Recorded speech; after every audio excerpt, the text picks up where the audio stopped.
far as the harder athlete. When you start thinking about it, every year it's someone from East Alabama in a basketball championship or a football championship or semifinals or whatever the case may be, but you just really never hone in on the kids. But now that I'm here, it is unbelievable. Some of the athletes that are in this area, including us and Jacksonville, and just Montfort had a run, and Oxford, and just they all over the place. Ohatchee was good at one time. Alexandria, it's Sachs. It's unbelievable. It's crazy. This area is full of good traditional athletes, and Anderson definitely has no shortage of it. Let's flip this thing around and talk about offensively. Offensively, who are we looking to see stand out for you? Some of the guys that stood out for you so far up to this point. J. Money Lewis. Last year he didn't play any offense. He played on the defense. He's going to play some offense for us. The receiver, running back, some Wildcat quarterback. We're going to put him everywhere. Jaden Dobbins. He's kind of like the honey badger in my eyes. He's a really good football player. Gavin Dawes, our quarterback, a dual threat kid, has a Navy offer currently. We have some offensive line-wise, Greg Fagans, he'll be a first-year starter. Andrew Nelson will be a first-year starter. One of our big surprises of the camp is Sharonte Bailey. He's a 6'4", 290-pound ninth grader. He's going to go anywhere in the country he wants to go. By the time he gets 10th grade, I'm sure he'll have multiple qualifying offers. So we got a lot of pieces that we feel really good about and really excited about. Now, you mentioned Jay Money. Obviously, a lot of people know him for being one of the top DBs in the state. Right. Definitely cover corner. You can actually, he's big and strong enough to play safety. You can move him anywhere. Right. But you're talking about flipping him over on offense. A lot of people don't know this. He used to be a quarterback. He was going to be the quarterback at Anderson until Cam come along and developed. But talk about just how versatile that guy is and how important it is to have a guy like that on your team. He's just. Hold on 1 second, Coach. We'll see what we got going on here. He's taking his time. All right. We're just cruising along. All right. we Josh can fix this if we need to. Go ahead, guys. He's super important to us. You can put him anywhere. He's going to excel. One thing that stands out about him to me is his practice habits. He practices hard. He practices like he's in a game simulation, a game time simulation. So he practices how he wants to play on Friday. Okay? And that is usually super rare for your better players or your best players. But most of our kids do. They practice hard. We practice hard, and that usually equates to having a good Friday night. No doubt about it. Let's flip this thing around and talk about your defense a little bit. That's one thing Anderson has had over the last couple of years is very explosive guys on defense and some key run stoppers. I know you lost a couple of guys on that side of the ball, obviously, but the guys that's remaining there, tell us who can stick out. Oh, man, this TK down at corner, he's 6 foot, about 180. We got Monte Johnson, he's a returning starter at linebacker. Of course, J. Money and Dobbins. We got Damon Pope, he's a returning starter at corner last year. He started as a ninth grader. Up front, Q. Elston, returning starter. Colin one star, he's 6'3", 260. So we have one of the guys having the best counts, Darian Tyson. Stepped up in the defensive end. He's about 6'2", about 210. Those guys left and went to another school, and he just stepped in and he practices the same frame as those guys left. Very similar. He's probably an inch shorter than Gray Sean, but he plays with a motor. Plays with a motor. He's really stepped into his role. He wants no follow-up, right? And I'm excited to see him on Friday night. He's had a phenomenal camp, probably one of the best camps out of all the kids that we've had. Yeah, no doubt. And I like it. Now, Coach, this is sometimes the Achilles heels for team. We got to talk about special teams. Okay. Talk about some of the kids in special teams you're looking to step up this year. I'm kind of like, I won't say I'm like Nick Saban, but I take things from him. Like, we have a lot of stars that play special teams. I think punt team that's like my baby. So we do punt team religiously. Right now, Damon Pope is going to start out at punter, but we have so many guys that can do that. I can put Jay Money back there. I can put TK down there. We just have so many people. Those guys are going to be our return specialists as well. So we really do this collective group. So nobody really just stands out. Starters, non-starters. If you're a starter on special team, you are a starter. So Sure. we push all three phases. Pretty much. I remember Urban Meyer during his run at Florida. He always let the guys who started special teams get first pick of the. We would sit on the bus, first pick of the hotel and everything. I like it. Because that was his baby. Right. He said if we can win that battle, all we got to do is win one more of the other two battles and we win the game. No doubt. That was his mindset. But now, this is a very important game coming up for you, Coach, in this county. This is an old-timey rivalry. Jeff Smith and Walter Wellman, physical team, wing T stuff, and they attack you defensively. They're usually big and strong. I haven't got over there to see Jeff yet so far this year, but what have you seen from those guys on film coming into this week with Walter Wellman? What you said, well coached, big and strong. Last year they had an array of skill kids. They lost their whole backfield, lost the quarterback, fullback, running back, and the wing. But they do have some guys that are flipped over. I like the safety that's playing quarterback now, number 11, the school's kid. He seems like he's tough as nails.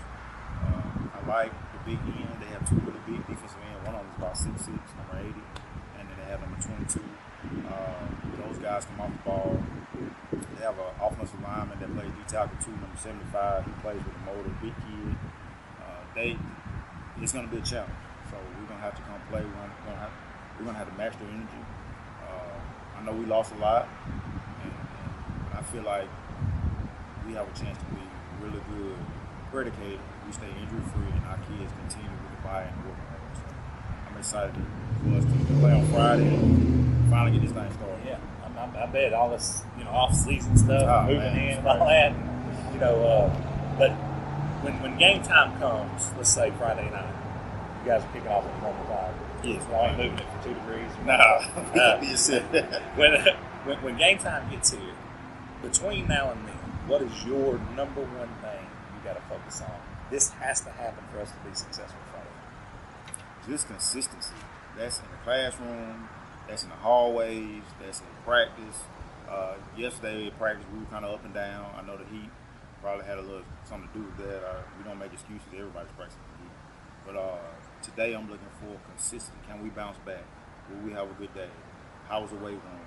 How was film session? How's the classroom? Are we getting in trouble? Are we staying out of in school? Whatever the case may be, just consistent. That's the key word. And then when we get to Friday, we turn it ready to go. There you go. You want them fresh and ready to go by then. No doubt. I like it. No doubt. Coach, these guys right here, I don't know if you know this or not, they had a big part in helping remodel the weight room. Yes, they did. These guys are real big fans of yours. They want to see you succeed. And that brings me over into the city of Anniston as well. They're always happy when the Bulldogs are winning. Right. What have you got in the city so far since you've been there? Just a culture of I care. And that's usually, when you have a culture of I care, that usually carries over to the school and sports. And they care about football. Calhoun County cares about football. And I believe that this sport is we're not trending up or trending down. I think it's kind of even keel right now, but places that care about football, they push it. And if they push it, the kids are going to push it. I've talked to some buddies throughout the state. They have a hard time getting kids out. Numbers are lower than they've ever been. The sport is it's in a fragile state as far as that. But here in this county, man, with even you guys and all the media people that I meet with and talk with, even media day that I went to was unbelievable. They care about football. That's good. Yeah, it's the best. I've been in some big markets, Mobile, Birmingham, and theirs are good, but this one was so intricate and almost like a SEC atmosphere. Yeah, that was a really good job. It was awesome. Yeah. So they care, man, and they care. Sometimes it get a little passionate on both sides, but that's fine. I mean, they care about their boys and they care about the city. Sports mean something in this county, but football really means something. Ain't no question. That's why I'm here. There's some really good basketball teams in this county. And I'm not taking nothing away from them, but the one that seems to be the cash crown, or whatever you want to call it, the king of the hill, whatever. Right. Seems to be football in this county. No doubt. And rightfully so, because tradition and the guys. I mean, look, the guys Aniston's put out recently, the guys Oxford's put out recently. No doubt. It's unbelievable. No doubt. Coach, nice to finally meet you. Yes, sir. And Yes, our sir. photographer will be out shooting you guys tomorrow. And I appreciate everything you've done. You've been hospitable with myself, my staff, and Check, check, 1, 2.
The talking season is over as the 2023 season, the beginning of another season of high school football in the state of Alabama, is here.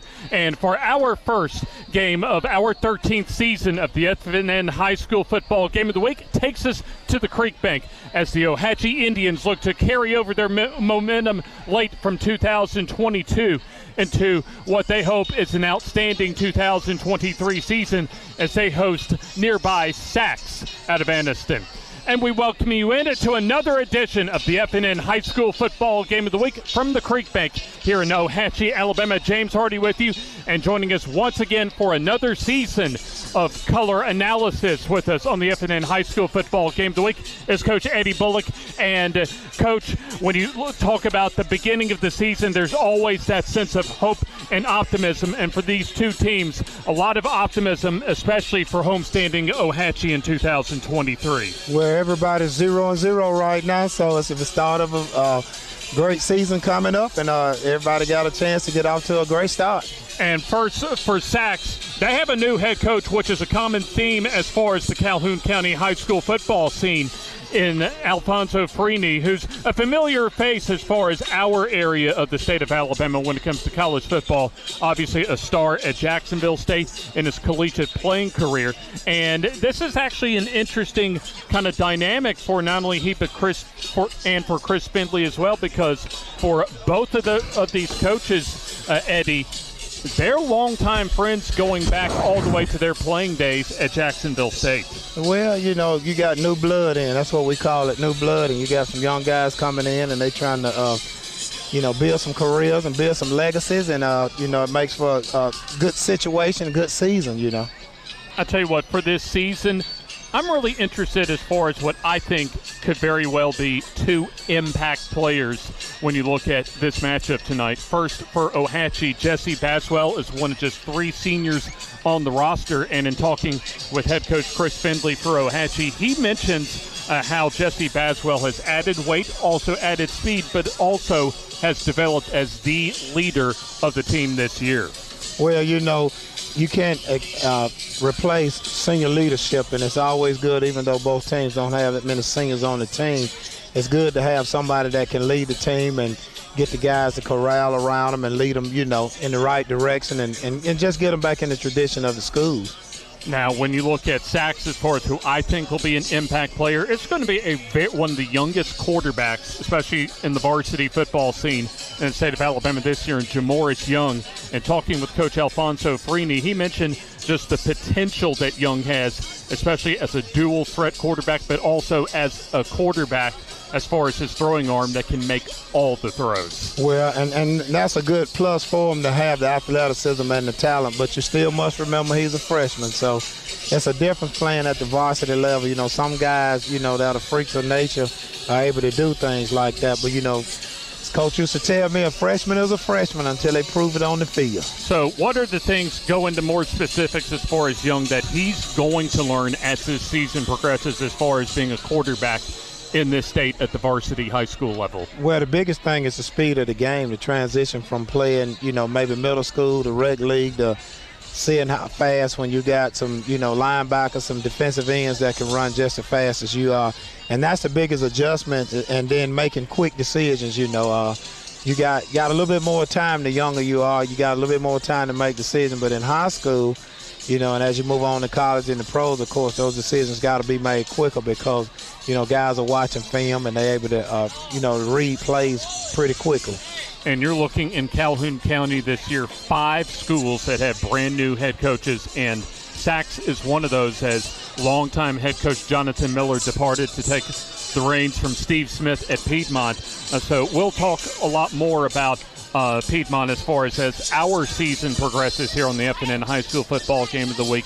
But when you look at the shoes that Alfonso Freeney takes over, those are some pretty big shoes considering the consistency that Jonathan Miller brought as far as winning at Sachs. Oh, no doubt. And even before that, when you had Clint Smith there, Sachs has had a great program over the past few years, they've done great. And I believe it, Coach Miller been to the playoffs pretty much about the entire time he's been coaching now. So you talking about some big shoes to fill, and, I think they expect to win, so, you got to put your best foot forward. And obviously when you talk about having a first-year coach, very first game at his new school, it's going to be an adjustment as far as the coaches and the players getting that chemistry with each other. But as far as when you look at someone like Coach Freeney, from your experience, Eddie, as far as the coaching ranks, what is he going to learn as far as coaching at a new school, or at least taking over at Sachs? Well, the biggest thing is managing the game. You have the players out there and you take them through drills, but normally when you take them through drills, you're not on the clock. You don't have officials out there. So there's a lot of decisions that have to be made, in a very short amount of time. And game management, game situations, you practice some of them, but some of them you're going to have to learn on the run. And you got to be a quick decision maker, and you can't let the guys see you panic, because if they see the coach panic, they tend to panic. So, you got to kind of have those nerves of steel out there. Looking at both of these teams last year, both made the postseason. For Sachs, they had a solid 7-4 season. Actually, a pretty good coaching job coming off of a near Class 3A championship appearance in 2021. Sachs, under the final season, Jonathan Miller went 7-4 overall, 4-2 in Class 3A Region 4, and made the first round of the 3A playoffs, where they lost at Trinity Presbyterian last season. And Ohatchee started off real slow last season, losing their first 7 games before winning their final 3 and sneaking into the playoffs thanks to a season-closing victory here at the Creekbank against Plainview. And there's a lot of optimism as far as just the talent, even though it's a young team, the experience that a lot of these juniors, which this is a heavy junior team that Chris Findley has this year.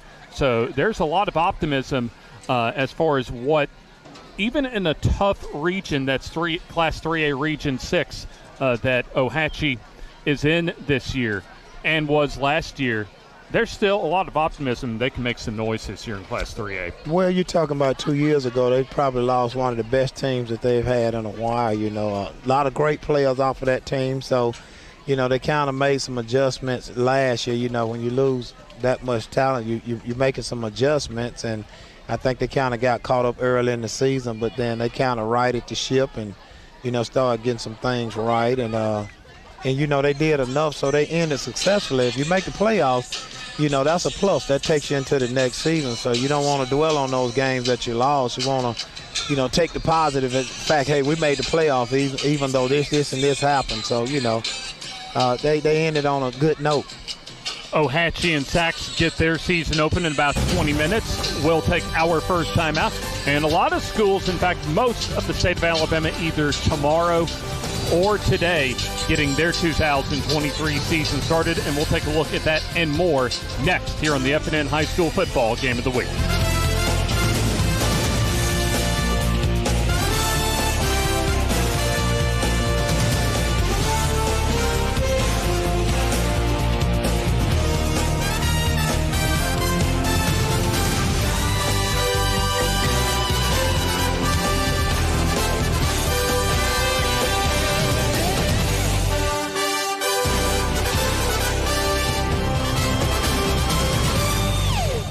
Your neighborhood Grub Mart is your one-stop shop for everything you need when you're on the go.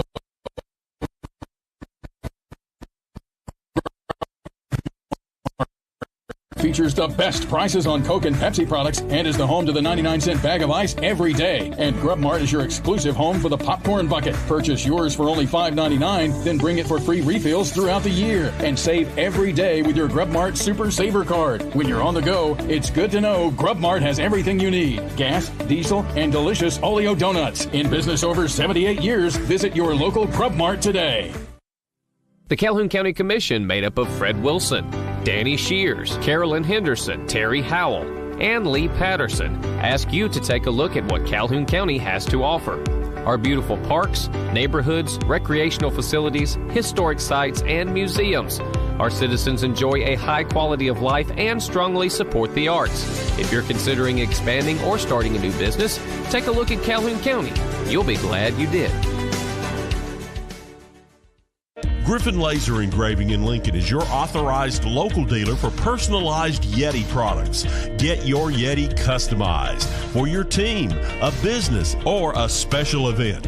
Your color, graphics, even photos. At Griffin Laser Engraving, we make it the way you want it. Order just one or hundreds, and you'll find the full line of Yeti coolers and accessories on hand, even the hard-to-find items. Nationally recognized, but right here at home in Lincoln for quality awards, trophies, powder coating, and personalized Yeti items, Griffin Laser Engraving. Advantage Tire and Alignment on Highway 202 in Anniston is so much more than just a new tire and rim shop. There's not enough time in this ad to tell you all the many things they can do to help keep your car in tip-top shape. Advantage Tire uses ASE certified technicians, so you know any work done is top-notch. Bottom line, if it needs repaired or replaced, they can probably do the job and save you money. And when it comes time for new or used tires and rims, Advantage Tire and Alignment prices just can't be beat.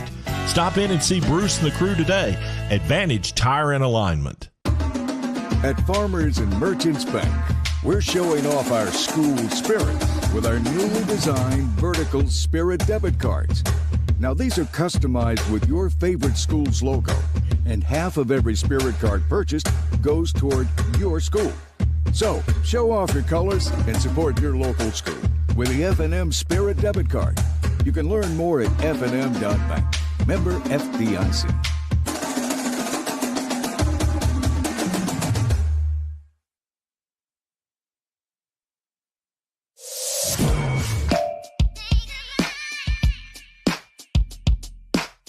Bama Sheds and Pole Barns, locally and family owned with the best customer service.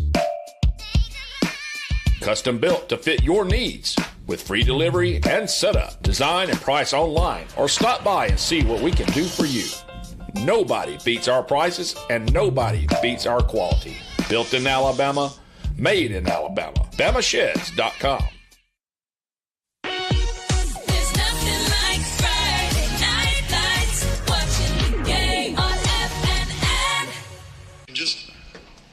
Back from the Creekbank for our first game of the 2023 season here on the FNN High School Football Game of the Week. James Hardy, Coach Eddie Bullock, and our very own Jim Jacobs with you, as I believe we will send it down to the field as the Ohatchee Marching Band plays our national anthem.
The Ohatchee Marching Band presenting to you our national anthem as we're from the Creekbank here at Ohatchee High School. James Hardy, Coach Eddie Bullock, and Jim Jacobs with you as we get the season started here at the Creekbank. But a lot of, in fact, most really of the state of Alabama either beginning their 2023 season, fellas, today or tomorrow. Hey, is anybody warm out there? I've been waiting all day to say that. Oh, I'm already sweating to the back of my shirt, my friend.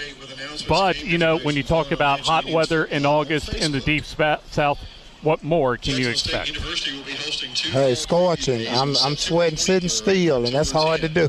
You know, Eddie, let's start the conversation by talking about this heat just a little bit, because, I mean, you've obviously coached in heat like this before.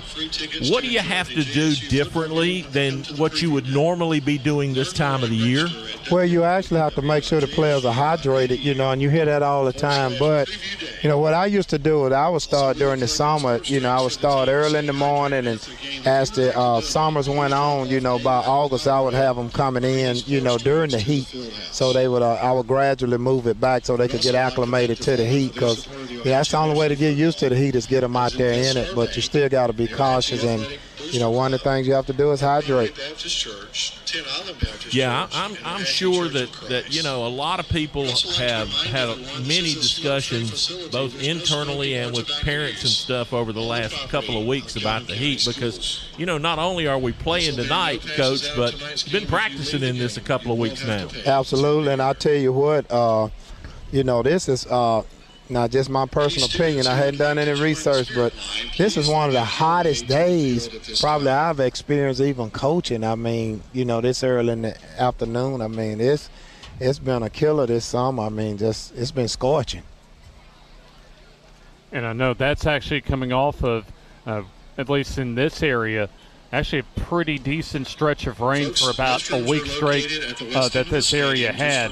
But you'll find out as far as this week, probably the next couple of weeks as well, as far as just how mentally tough the coaches and the players are as far as being able to deal with the heat, but also still being able to play at a consistently high level of excellence early in the season. Hey, let's not leave these camera guys out who have to deal with this too.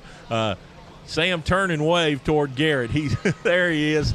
That's Sam Mann. He's on camera with us here tonight along with the rest of our crew, getting ready to bring you the action of Ohatchee and Sachs. But, you know, guys, really, I mean, this stuff you got to be careful in it, because it is dangerous. Absolutely. It is extremely dangerous. And I tell you, I can only imagine what those guys are going through, you know, with pads on and helmets on, you know, and I'm just sitting here with a cap on and sweating, and they out there running around, so you can only imagine. But you'll tell who's been working pretty hard by, you know, you see them start, you know, getting cramps, and, you know, during you know, later quarters there, you can tell which team probably is a better conditioned team. You know, Eddie, I saw the Jamboree out here last week, and, you know, there were six or eight teams here for that thing, and I don't think I saw a single kid cramp in that. And that, you know, that's a tribute to the job that the coaching staff and the trainers and stuff have done, making sure that they keep hydrated and, you know, take the minerals and stuff that they need not to get those cramps. You are absolutely correct. I mean, hey, I used to have about 7 or 8 water coolers out there, and I tell them, drink them up. I had more coming, you know. So, you know, you want them to drink. You know, some people says you drink too much water, you catch cramps. I don't know no research that back that up, but I think you get as much in you as you can stand. You know, you may, you know, as the old coaches say, you may puke up a little bit, but it's better to have it in you than not be in you. Yeah, and, you know, the other thing is in our guys here, we basically did 30 on and, you know, 30 off today, trying to get ready for the game and trying to make sure that everybody got plenty of liquids. And, I you know, so far I think everybody's gotten through it okay. But, you know, we've got another one of these to do tomorrow night over at Raglan when we visit Joan Ford Stadium once again. And, you know, the Purple Devils will be hosting Vincent. But, you know, you guys have kind of covered Sachs and Ohatchee pretty well, but let's talk about some of the other teams around the area, Eddie, that are getting some headlines. And we'll start with the young man who is on the cover of the FNN Kickoff magazine this year, Jacob Corneo from up at Cherokee County. That young man, a lot of people have got him in the conversation for Alabama's Mr. Football this year. I don't know if he can do that, but I tell you what, he's a heck of a ball player. Absolutely. I think he's a game changer. He's what we call a game changer. So you're gonna see some things. You're gonna see some things from him. I think he can make some big time plays. Yeah, I'm really interested, fellas, as far as Cherokee County, how they're able to follow up their state championship game run in 2022 and how they can handle being the hunted as far as trying to make another similar type of run this year. Well, if you read the article that's in the magazine, Coach Kelly talks about that. You know, and Eddie, you've been on this side of it. Once you've done something, you get everybody's best shot next go-round. Absolutely. They're going to be gunning for you. I mean, you got a big bullseye on your chest, and, you know, everybody, they don't want to hear any excuses. They don't care about how many players you lost. All they know is your name and your reputation, and you pretty much got to live up to it. Yeah, I mean, you know, this is probably their best chance, probably since they won it the last time, some 10, 11 years ago, to go back and possibly get it done. Of course, they're going to have to face some awfully good team out of the South to do that again, but let's don't put them in front of that. Eddie, the other one I want to talk to you about is Piedmont. Massive changes there with Coach Smith and Coach Blanchard leaving, and a very capable coach in Jonathan Miller coming in, but what's he gone through the last 2 or 3 months? Well, hey, I can only imagine, because you know the legacy and the tradition that Coach Smith has built up there, and I agree with you 100%. I mean, Coach Miller is very well capable of getting the job done, but you know, part of coming into a program like Piedmont is you got to be accepted first. And then, you know, once you feel that feeling of acceptance, then you got to produce a product. You got to get it out there, because they're not going, you know, they're not going to settle for nothing less than, you know, either semis or either you get into the state playoffs. You know, 2 or 3 rounds is not going to please them, you know, because they're so accustomed, you know, to going 4 rounds. So, you know, he got some big shoes to fill, but, you know, if anybody can do it, I think Coach Miller is capable of putting it together. You know, that's a rabid fan base up there. Absolutely. And, you know, Eddie, they've got 2 awfully tough games to open up with, so it's going to be really interesting to see how it all works out for them as, you know, we see how the season unfolds. They open with Ohatchee at home. Of course, they're up at 5 tomorrow night playing in a jamboree game. But then they open with Cherokee County next week at the Field of Champions. We'll be up there for that one. And then the following week they have to travel to Sylvania, which is a team that a lot of people have pinned in as a potential region champ. Well, I tell you, it's going to set the tone. You know, I can remember back coaching at Anderson. I didn't get the opportunity as a head coach to play them, but we used to always tell our guys, you know, Anderson always opened up with Oxford, and we would tell them that game was setting the tone. So, you know, I guarantee you these first 2 games are going to set their culture for Coach Miller up there.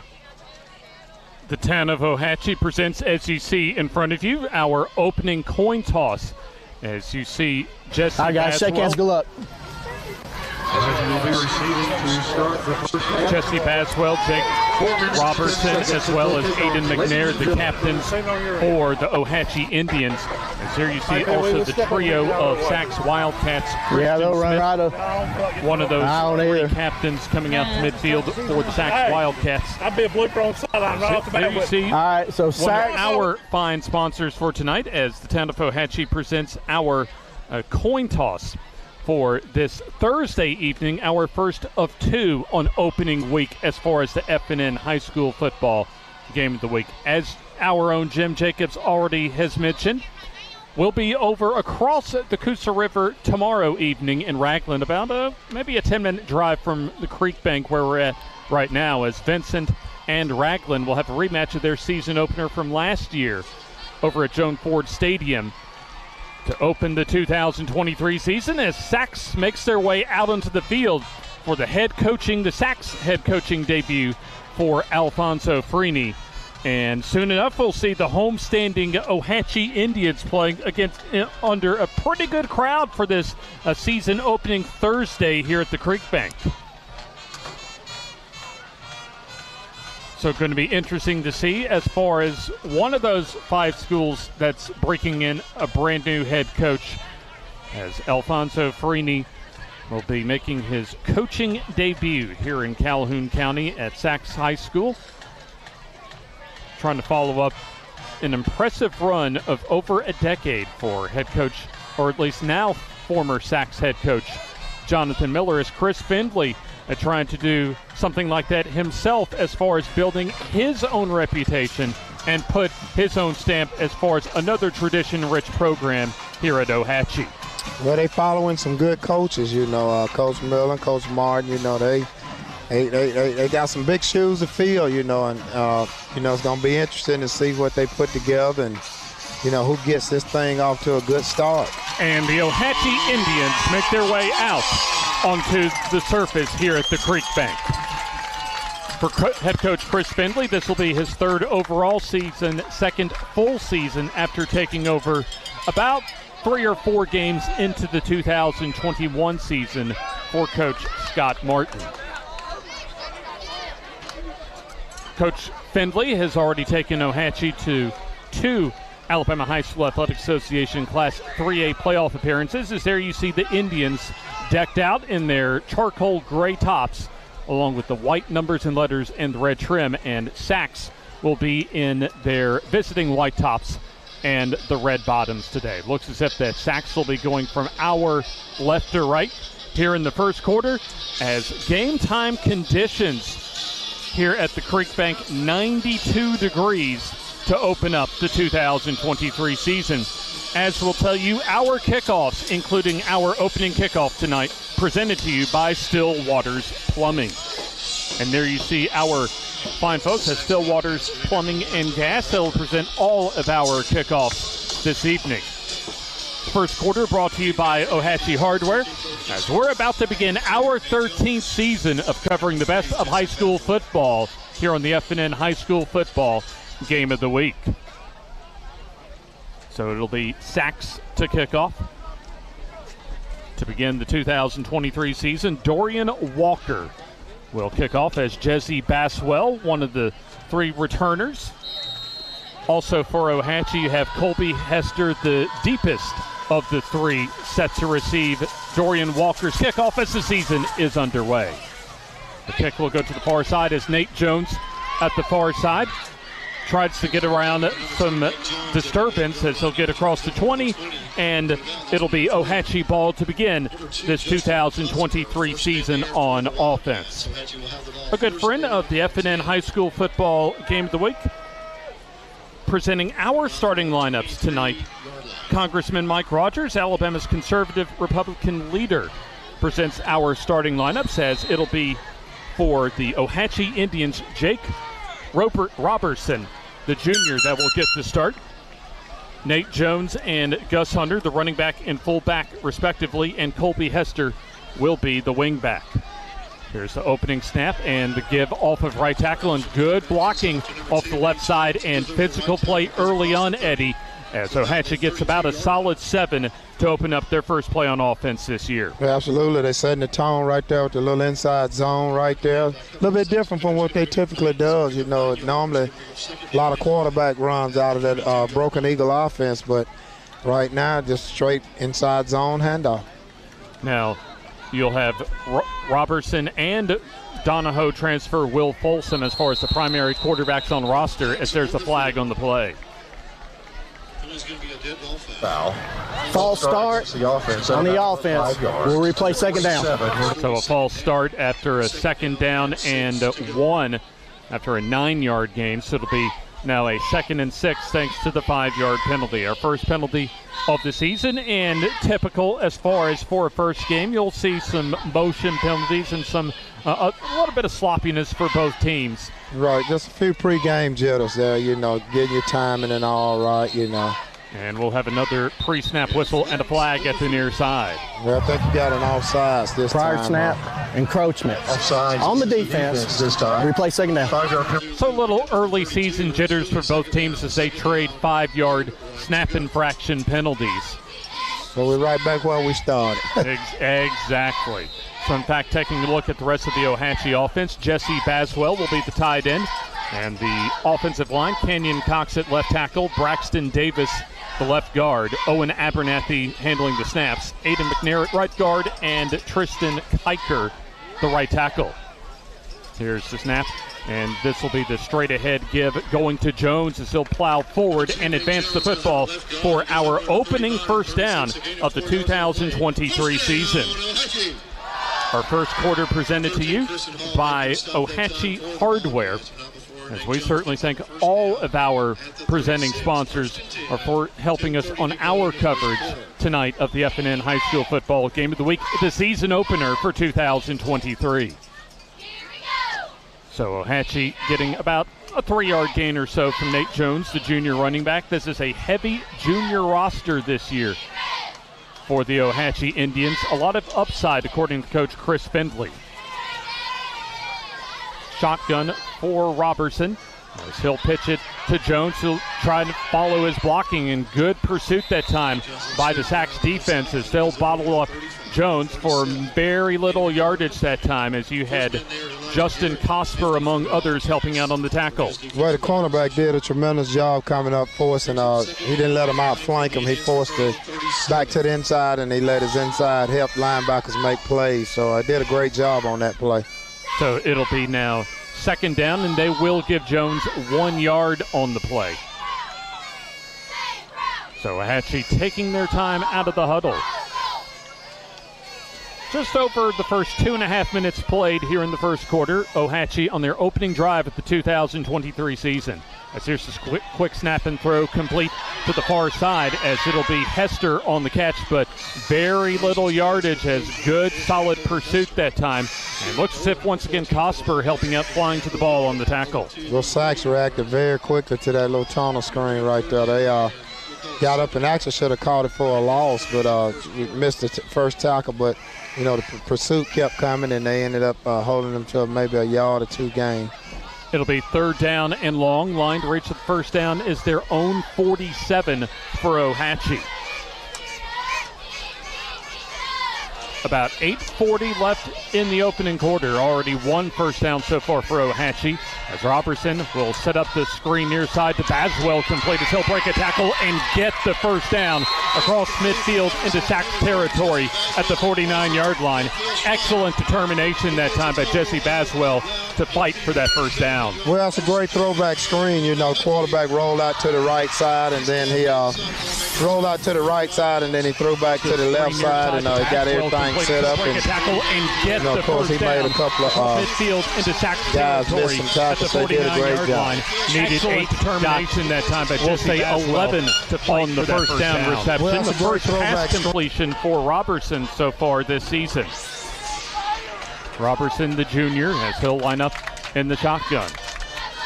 Sachs loading the box as the snap and the give to Jones up the middle. Good blocking, so run over a defender and should have his first down at the Sachs 40-yard line. Well, you got a counter right there. You got the guard tackle pulling, and your lead man is going to kick out.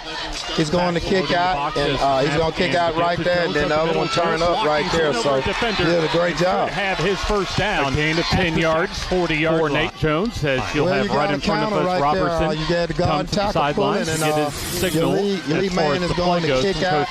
He's going to kick out, and he's going to kick out right there, and then the other one turn up won right their there. final So 3 games of the regular season to make Class 3A playoff. 10 yards, 40-yard for Nate Jones. 7 minutes left in the opening quarter. Here's the quarterback keeper, and good blocking once again, as getting hog-tied down is Robertson, as he gets another. Actually, they said it was a second and very short, so that's officially a first down for Ohatchee. Well, you got a trap then. That's quarterback trap right there. Again, you got the guard kicking out, and the tackle leading up, and the quarterback just going behind him. That's a traditional quarterback trap.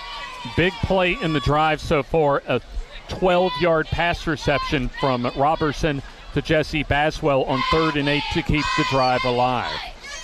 The drive began inside the 25-yard line, as we've come to almost the first half of this first quarter.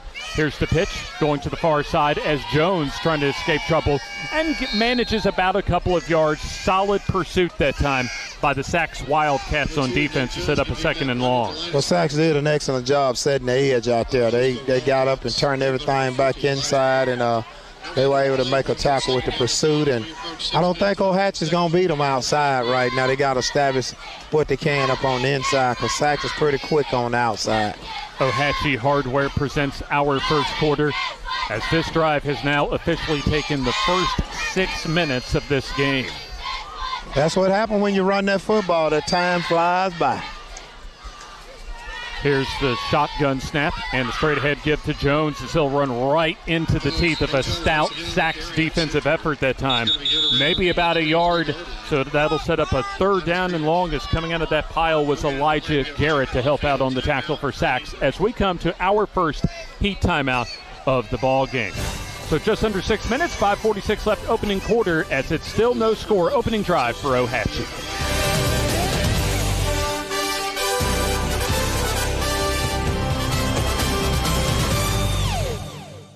The Calhoun County Commission, made up of Fred Wilson, Danny Shears, Carolyn Henderson, Terry Howell, and Lee Patterson, ask you to take a look at what Calhoun County has to offer.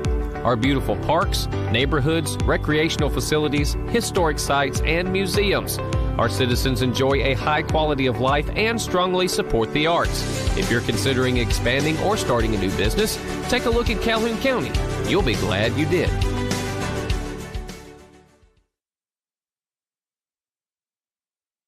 And Coach Eddie Bullock with you as we'd like to present one of our newest sponsors as far as our game sponsor to the FNN Game of the Week.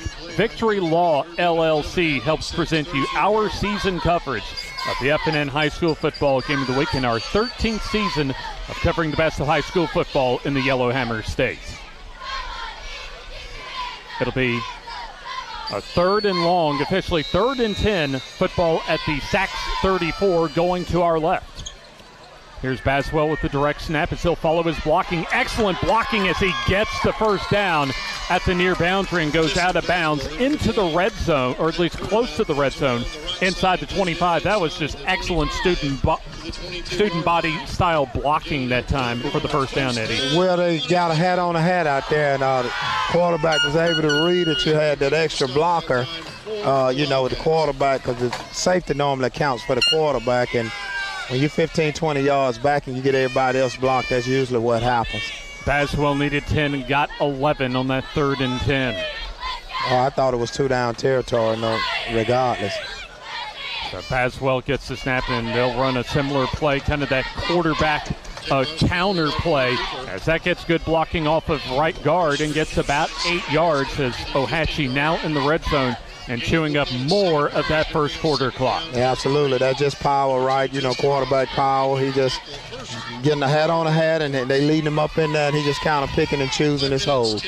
So this is about as picture perfect as you could get as far as Coach Chris Findlay, especially seeing his team's identity as physical play. Well, they definitely establishing the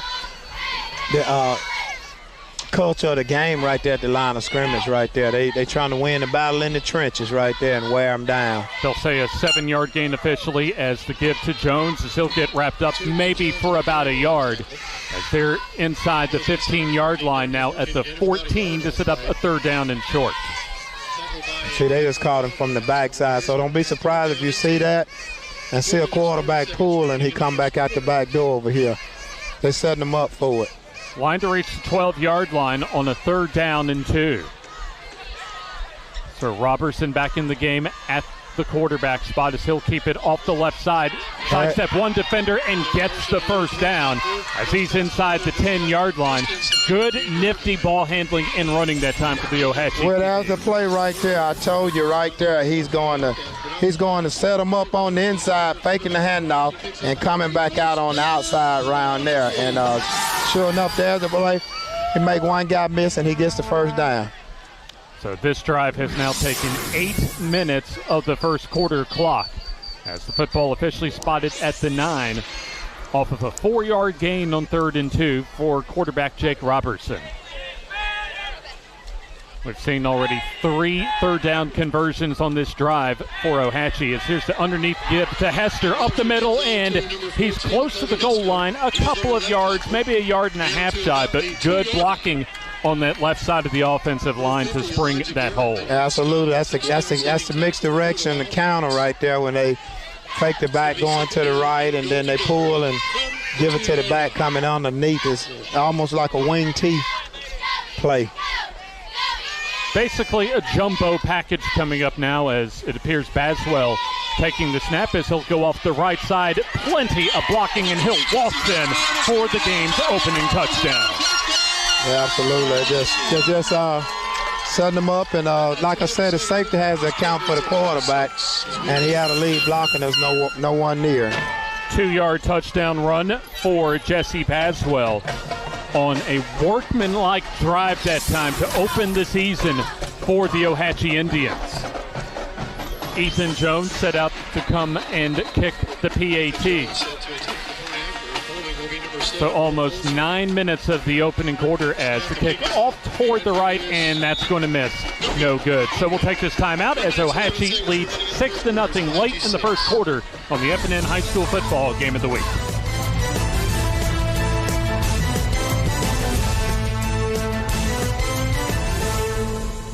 Your neighborhood Grub Mart is your one-stop shop for everything you need when you're on the go. Grub Mart features the best prices on Coke and Pepsi products and is the home to the 99-cent bag of ice every day. And Grub Mart is your exclusive home for the popcorn bucket. Purchase yours for only $5.99, then bring it for free refills throughout the year. And save every day with your Grub Mart Super Saver card. When you're on the go, it's good to know Grub Mart has everything you need. Gas, diesel, and delicious Oleo donuts. In business over 78 years, visit your local Grub Mart today.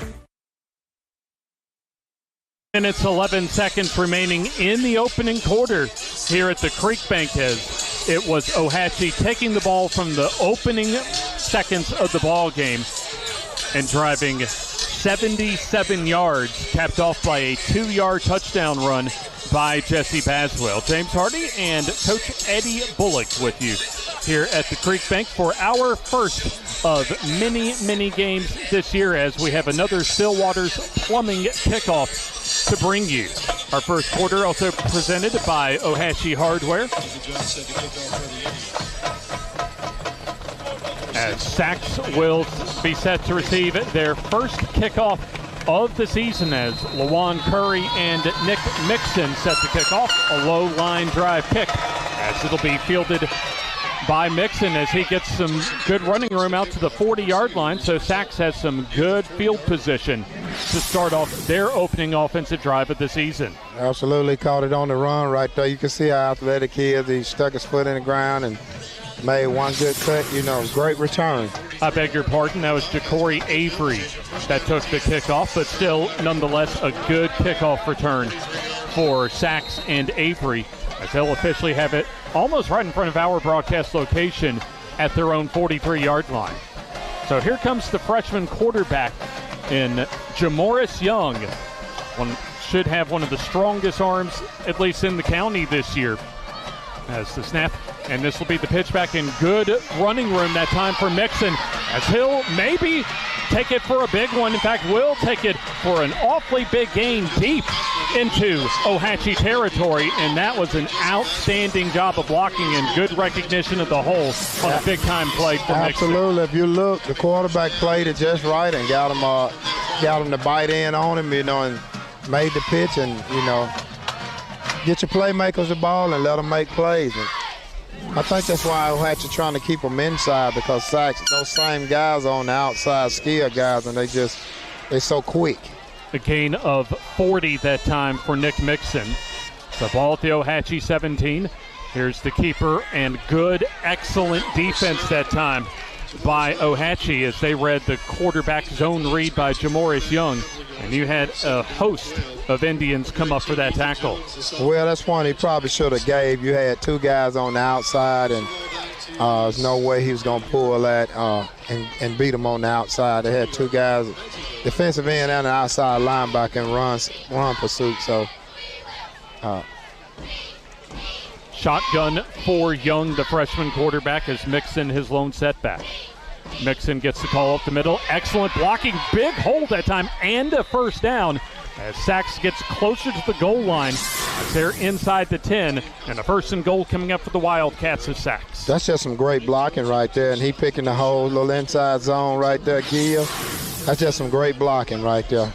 First and goal from the 6 after an 11-yard gain as we'll have a whistle and a stoppage in play. That gives us some time to give you the rest of the Sachs starting offenses. Tyshawn Toney, Lawan Curry, Christian Smith, and Ja'Cory Avery, your starting 4 wide receivers. they're doing at least a little maintenance as far as the chain gang, as far as making sure that they know that it's a first and goal.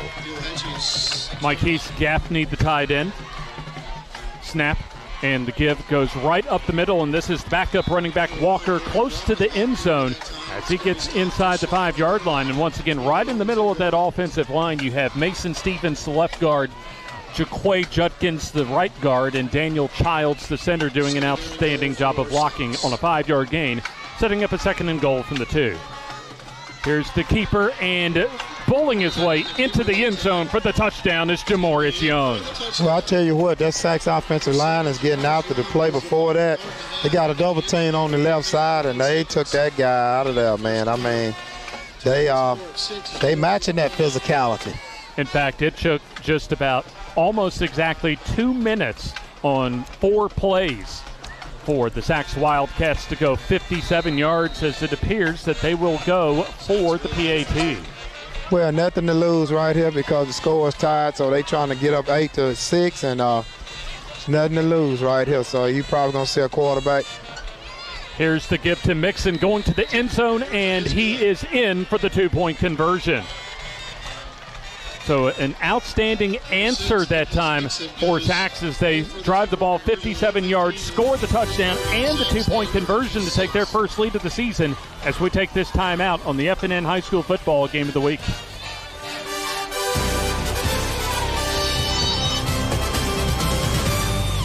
Located in Alexandria, Alabama, Ron's Barbecue is now back open 10 to 8 Wednesday through Sunday. A local, family-owned and operated business, Ron's is providing slow-smoked ribs, barbecue chicken, and more. Known for the huge buffalo chicken tenders and the delicious smash burger, Ron's is perfect for the family night out or a lunchtime meeting. Come on out and try Calhoun County's newest local barbecue restaurant. Oh, yeah!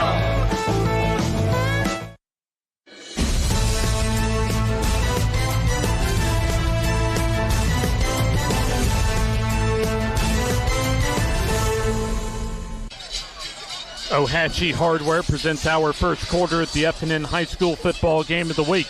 And late in the first quarter, it is 8-6 in favor of visiting Sachs, as we're about to have our third kickoff presented by Stillwater's Plumbing, as Sachs about to kick it off for the second time this evening. Both teams have only had the ball once, Eddie, and both have been very successful, albeit in different styles, really. But nonetheless, both teams have been able to really, with ease and efficiency, be able to drive the field and score. Well, you know, Hatch is pounding ground. You know, they're going to put together those methodical drives, and Sachs did what they've been known for doing, and that's, you know, a quick hitter and, you know, using athleticism and using those guys to get in and out. And both teams done an excellent job at what they do. So it's going to be interesting to see, you know, which team make adjustments first. Dorian Walker to kick off for Sachs, as he'll get the line drive kickoff toward Nate Jones around the 5-yard line. Full head of steam down the far sideline. He's got running room. I don't see any flags on the play as he trips around midfield at the far sideline and is down at the 47-yard line. A big-time kickoff return that time for Nate Jones as Ohatchee in business. Did a great job. If you see right there, they kind of got out of their running lanes, and once you get past that first line of defense and they get out their running lanes, I mean, it's bad news on kickoff. One of the keys, at least tonight, for Chris Spindley as far as his keys to victory, control the clock and keep this offense on the field. And the first time they had the ball started around their own 23, drove 77 yards and took almost 9 minutes of the first quarter clock. This time they'll start in Sachs territory from the Wildcats 46. Early movement on the offensive line, and so the whistles will blow and we'll have a 5-yard penalty coming up. Timing just a little bit out. Approaching the 1-minute mark left in the first quarter as the ball will be brought back into Ohatchee territory for a 1st and 15 from the Indians' 49-yard line. These two teams have played now for 4 consecutive seasons. The second straight season these two teams have opened up against each other as Sachs easily defeated Ohatchee last year 41-15. Snap and the give to Jones. Not much room that time up the middle as the Sachs defense able to contain that run for very minimal yardage as Jaquay Judkins on the tackle. So in fact, they'll say nothing doing for Nate Jones. So we're under 50 seconds remaining in the opening quarter, as it looks as if that Will Folsom coming into the ball game, the transfer from out of the Donahoe school last year, to bring into play. So it looks as if that Coach Chris Findley playing both of his at least primary quarterbacks, as actually Folsom will line up at a tight end spot. Robertson, the quarterback, the entire way as he'll drop to throw and swings it out near side to Jones, complete. Trying to shake off two defenders, and he'll get wrapped up on solid tackling that time by the Sachs Wildcats as Juan Curry comes up on the stop. Yeah, absolutely. He lowered his head, and he just they form tackle, and they both players did what they needed to do. Sachs got a stop, and Christian Smith also helping out on tackle as we are through our first quarter of play on a very muggy Alabama evening here in Ohatchee. From the Creekbank, it is Sachs 8 and Ohatchee 6 through one quarter of play on the FNN High School Football Game of the Week. Your neighborhood Grub Mart is your one-stop shop for everything you need when you're on the go. Grub Mart features the best prices on Coke and Pepsi products and is the home to the 99-cent bag of ice every day. And Grub Mart is your exclusive home for the popcorn bucket. Purchase yours for only $5.99, then bring it for free refills throughout the year. And save every day with your Grub Mart Super Saver card. When you're on the go, it's good to know Grub Mart has everything you need. Gas, diesel, and delicious Oleo donuts. In business over 78 years, visit your local Grub Mart today.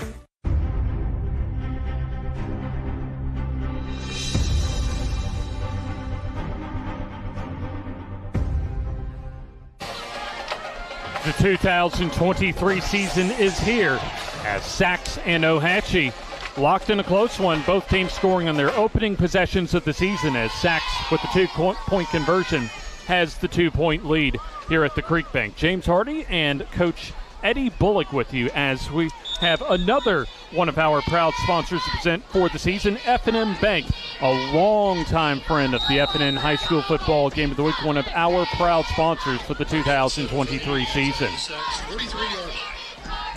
Also, Ohatchee Hardware presenting our first quarter, and Sunkissed Tanning, our presenting sponsor for the second quarter. Here's the underneath give to Hester as he'll break out of the pack and get the first down and more, as he'll get well into Sachs territory on a 3rd and 7 run right into the teeth of the Sachs defense and convert another third down conversion for Ohatchee, Coach. That's a great job. If you'll watch those guys, you're gonna see a guard and tackle pulling again, and they're going to kick out. And once they do it, you get an underneath handoff, and it's just. It's just tough to stop. Football at the 24-yard line. That was a 23-yard gain on 3rd and 7 for Ohatchee.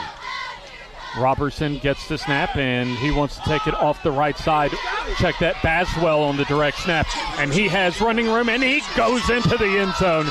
Or no, they say that he's down back upfield, but inside the 5-yard line for a 1st and goal for Ohatchee. Well, you watch right here now. You're going to get a guard to pull and kick out right there. There's great blocking that time on the right side, and Nate Jones springing the block as well for Baswell, who almost tight-roped the sideline and got a touchdown.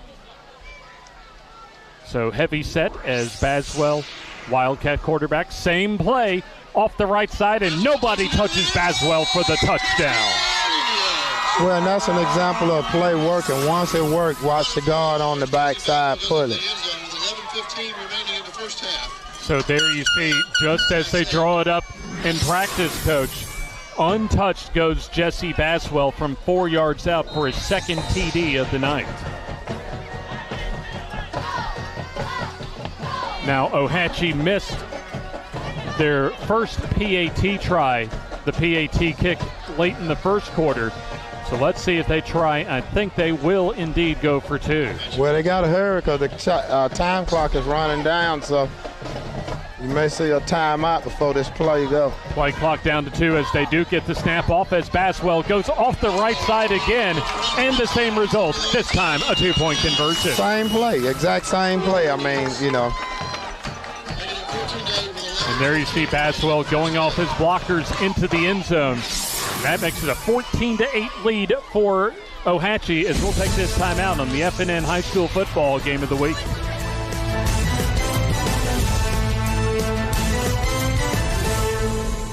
Your neighborhood Grub Mart is your one-stop shop for everything you need when you're on the go. Grub Mart features the best prices on Coke and Pepsi products and is the home to the 99-cent bag of ice every day. And Grub Mart is your exclusive home for the popcorn bucket. Purchase yours for only $5.99, then bring it for free refills throughout the year. And save every day with your Grub Mart Super Saver card. When you're on the go, it's good to know Grub Mart has everything you need. Gas, diesel, and delicious Oleo donuts. In business over 78 years, visit your local Grub Mart today.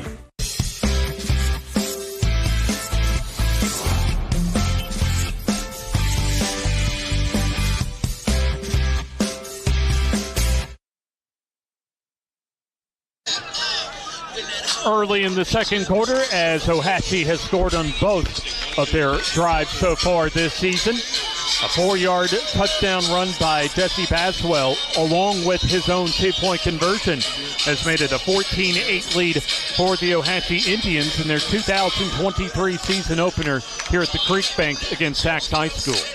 Second quarter brought to you by Sunkist Tanning, located on Big Valley Drive in Alexandria. Life's an adventure. Adjust as you go. Follow them on Instagram as well as Facebook as we come to yet another kickoff in this ball game presented to you by our friends at Stillwater's Plumbing. So it'll be yet another kickoff coming up for Ethan Jones as he'll squib it and an onside kick. Still a loose ball and looks as if that Ohatchee has the football. A bag of tricks on the kickoff that time, Coach, for Chris Findley. That pays off big time. Well, I don't necessarily think they're doing an onside kick. It's just that they don't want to kick it deep to those guys that are so athletic on Sachs' team. And, they mishandled the ball. And, Ohatchee came up with it. So Colby Hester comes out with the football for Ohatchee. And so that's a turning point play in this ball game. Because let's not forget, even though that Sachs has only had the possession of the ball for 2 minutes, they were able to score with ease the first time they had the ball. Absolutely. And, I think Ohatchee answered the challenge right there. They came back and they put together a very quick drive. I think they took maybe 4 minutes or so there. Well, we'll have a stoppage in play because Ohatchee wants and gets their first time out of the ball game, and let's take the timeout with them. 11-12 remaining opening half as it's 14-8 in favor of Ohatchee.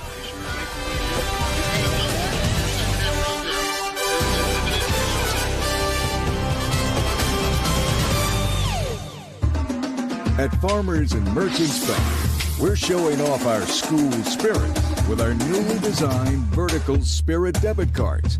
Now, these are customized with your favorite school's logo, and half of every Spirit card purchased goes toward your school. So, show off your colors and support your local school with the FNN Spirit debit card. You can learn more at fnn.bank. Member FDIC.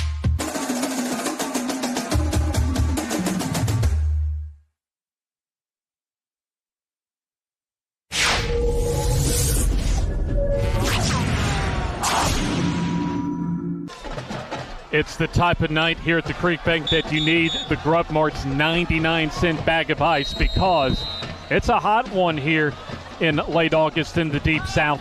92 degrees as far as our game time temperature, as it'll be, looks like Baswell on the carry as he'll drag some Sachs tacklers with him for about a couple of yards. So football originally at the 34-yard line, so it'll be, they'll say at the 33, so officially a 1-yard gain to a second down and 9.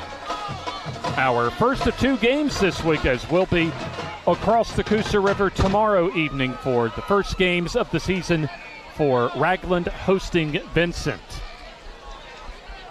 Right now it's been back and forth offensively as Ohatchee looking to make this a 2-score lead as Hester gets to underneath give as he'll try and break through some tackles but can't, as Sachs flies to the football as they're able to contain that counter for very minimal yardage to set up a 3rd and long. Absolutely. They read their guard and tackle that time, and the linebackers got where they needed to get. Now, Ohatchee has been very efficient so far on 3rd down. They have already converted on, Coach, 4 third downs here in the first half, including a couple of 3rd and longs. So let's see what the Indians do here as they have the ball from the 33-yard line. I definitely believe if they don't make it, they'll go for it, in this territory right here. Now check that they have at least the down marker on the far side of the field at 2nd down.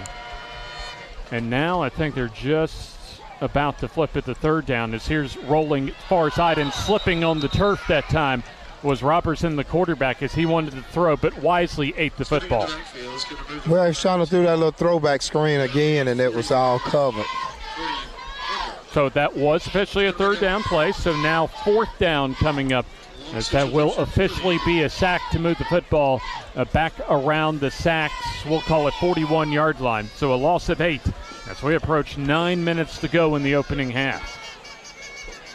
A couple of touchdown runs from in close for Jesse Baswell. And we'll have a stoppage in play as the PA announcer here called it 3rd down, but 4th down as it'll be a dead ball and an offside going on the Sachs Wildcats.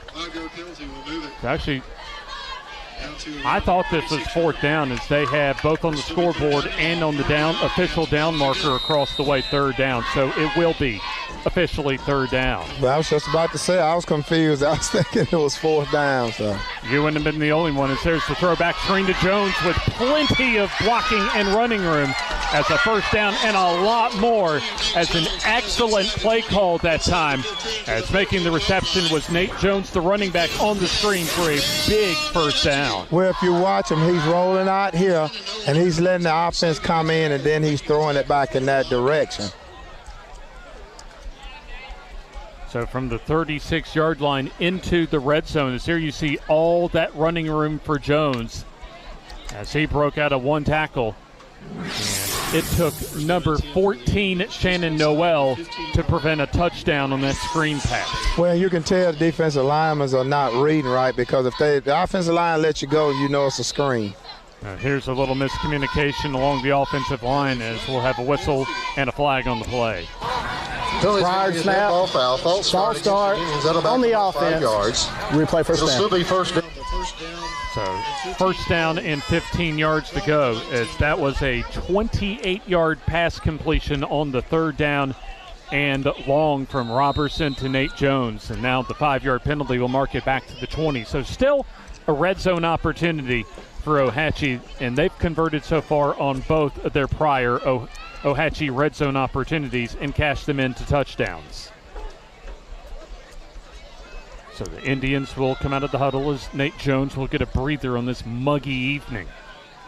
Here's the snap, and the pitch goes to Baswell, trying to elude tacklers and cannot do so, as Sachs has been able to pursue out in space effectively so far tonight, and they do so behind the line of scrimmage for about a 1 or 2 yard loss. Well, just too much penetration on that side there. They try to get a guard, pull the guard to get a kick-out block or a lead-up block. Dorian Walker, among others, helping out on the tackle for Sachs. So it'll be 2nd and 16 from the 21-yard line for the Ohatchee Indians. Play clock under 10. Game clock for the first half approaching 7 minutes here at the Creekbank as we'll have a whistle, and with the play clock winding down, another timeout called for by Ohatchee. Let's take the stoppage and play with them. 14-8 Ohatchee leading almost midway through the 2nd quarter here on the FNN High School Football Game of the Week. Located in Alexandria, Alabama, Ron's Barbecue is now back open 10 to 8 Wednesday through Sunday. A local family-owned and operated business, Ron's is providing slow smoke.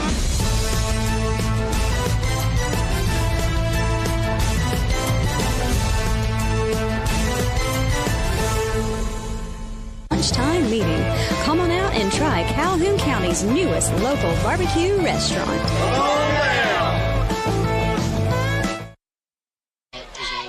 From the Creekbank here in Ohatchee, Alabama.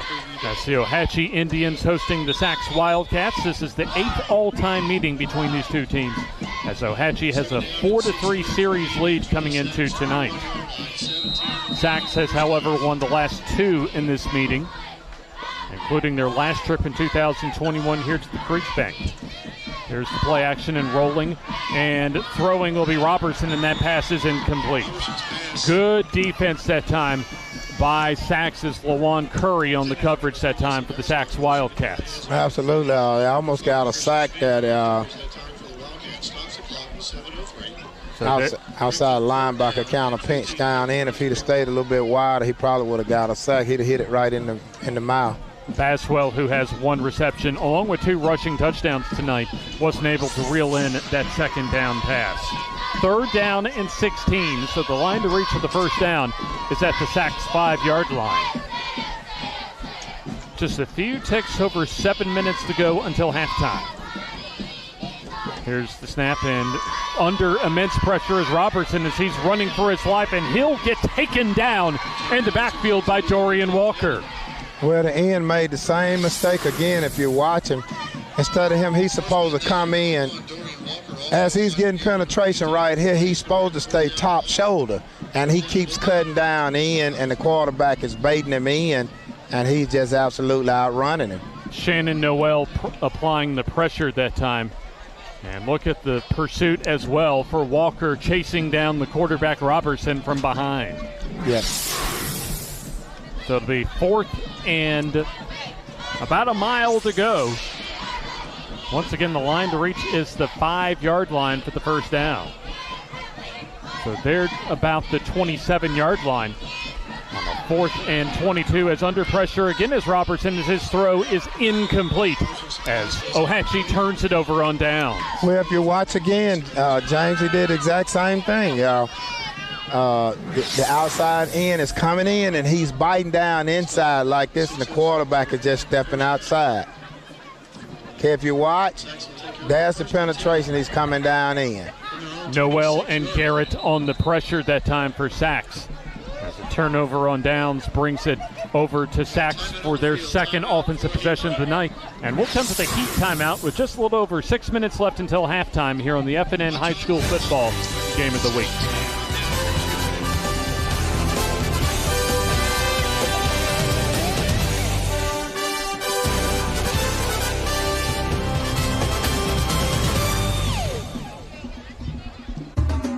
At Farmers and Merchants Bank, we're showing off our school spirit with our newly designed vertical Spirit debit cards. Now, these are customized with your favorite school's logo, and half of every Spirit card purchased goes toward your school. So, show off your colors and support your local school with the FNN Spirit debit card. You can learn more at fnm.bank. Member FDIC.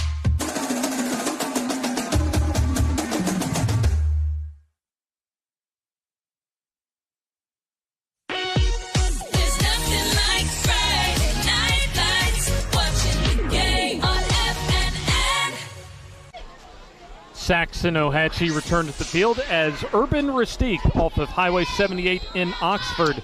A vendor mall all under one roof as far as what they provide to you. And there's their contact number located on Highway 78 in Oxford. Playback underway as Sachs has the football. And at that time, it was Ja'Cory Avery getting the carry for about a couple of yards to set up a second, and we'll call it 8 yards to go. Or check that, 6 yards to go as they give them 4 yards on forward progress. Well, they're just throwing the quick stay right there, just putting it in playmaker's hand. We call that a long handoff. That's all that is. Football at the 30-yard line. As Jamoris Young has been on the bench a lot so far this evening as his pass to the far side is incomplete, intended for Dorian Walker. So it looks like another little tunnel screen.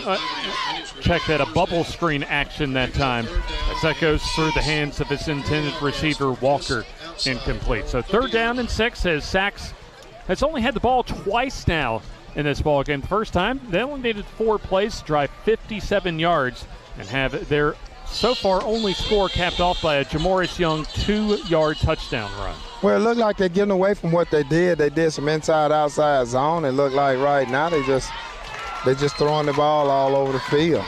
I don't see a flag on the plays. I thought that Ohatchee got a little bit of a head start along the line of scrimmage, but Young took it himself up the middle and maybe got back to the line of scrimmage. So no flag on the play. This will be a 4th down coming up and our first punt of the season. So punting time is they'll actually say a 1-yard loss for Jamoris Young. So Dorian Walker will stay out on the field and handle the punting duties. As there you see Colby Hester set to return for Ohatchee. These two teams will have 8 days between today and their next games as the dribble snap, but a good handle by Walker as there's a short and high punt that time and gets a very favorable Sachs roll inside the 45 to about the 42-yard line. So 4:33 remaining in the opening half here at the Creekbank as our second quarter presented to you by Sunkist Tanning located at Big Valley Drive in Alexandria. Be sure to follow them on both Facebook and Instagram.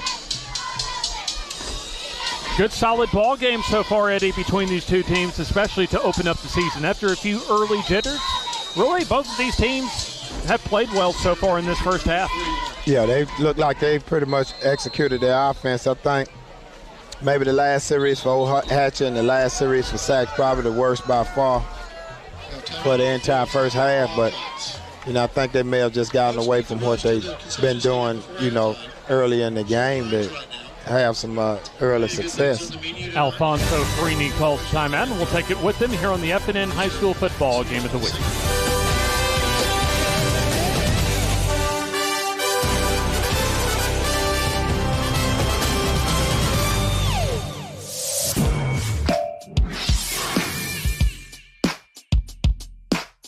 Bama Sheds and Pole Barns, locally and family owned with the best customer service. Custom built to fit your needs with free delivery and setup. Design and price online or stop by and see what we can do for you. Nobody beats our prices and nobody beats our quality. Built in Alabama, made in Alabama. BamaSheds.com.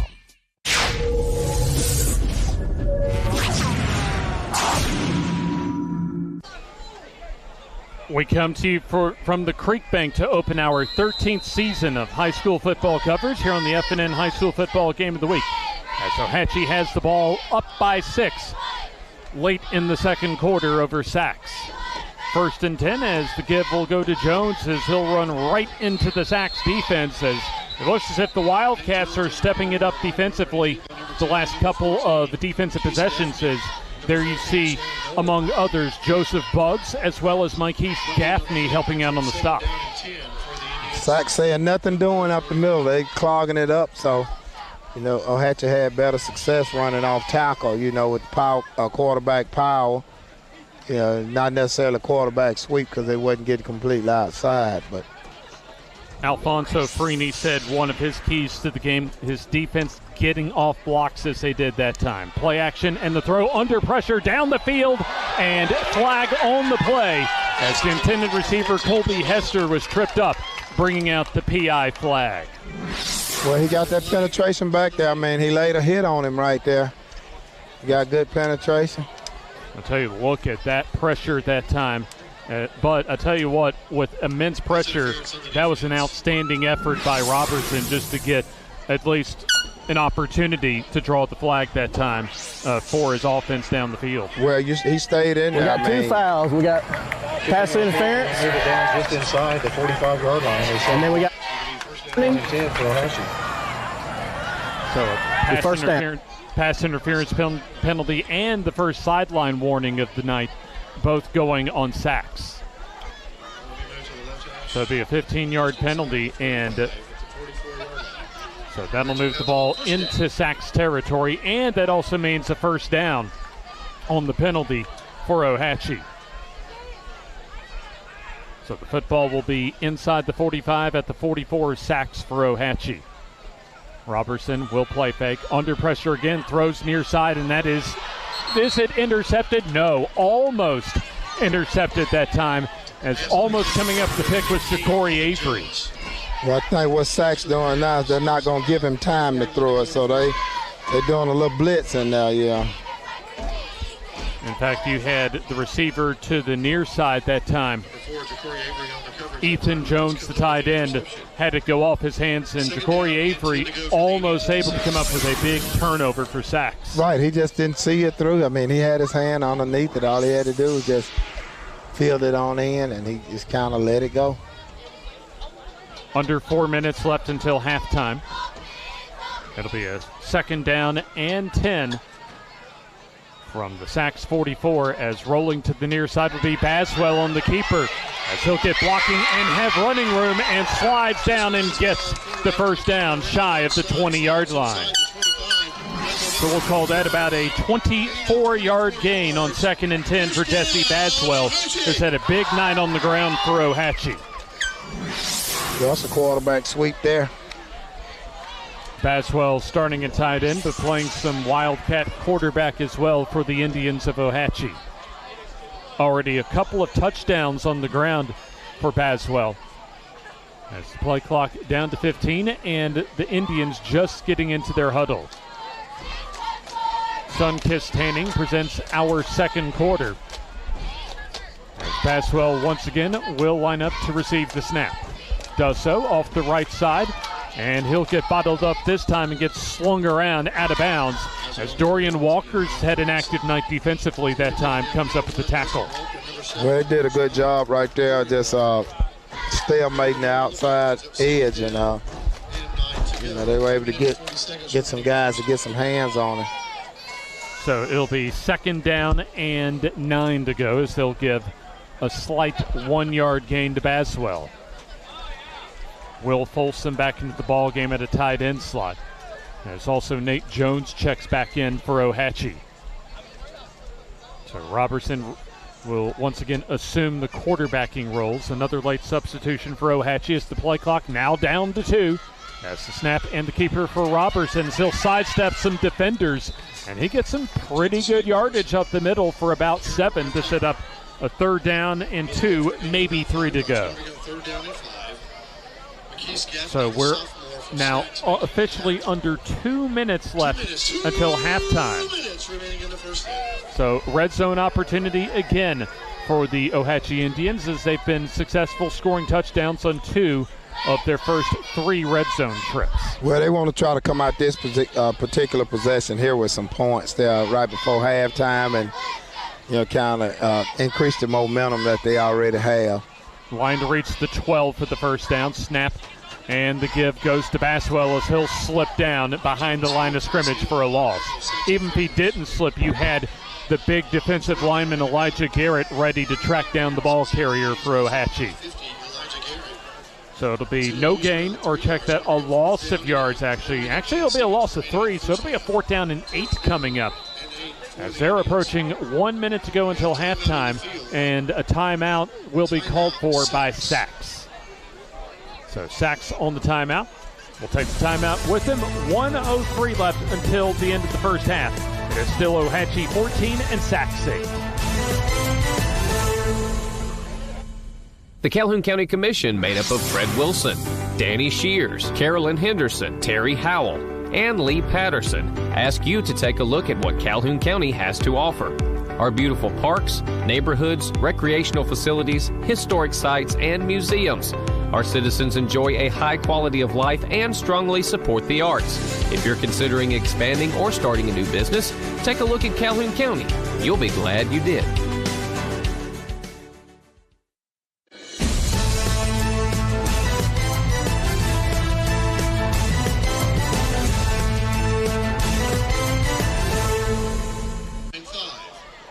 The Sachs Wildcats showing a lot of resilience right now, but a 4th down situation awaits both the Sachs defense and the Ohatchee offense with 1:03 left until the end of the first half. James Hardy and Coach Eddie Bullock with you, as the line to reach the first down is the 12-yard line of Sachs, as the balls will be spotted at the 20 of the Sachs Wildcats.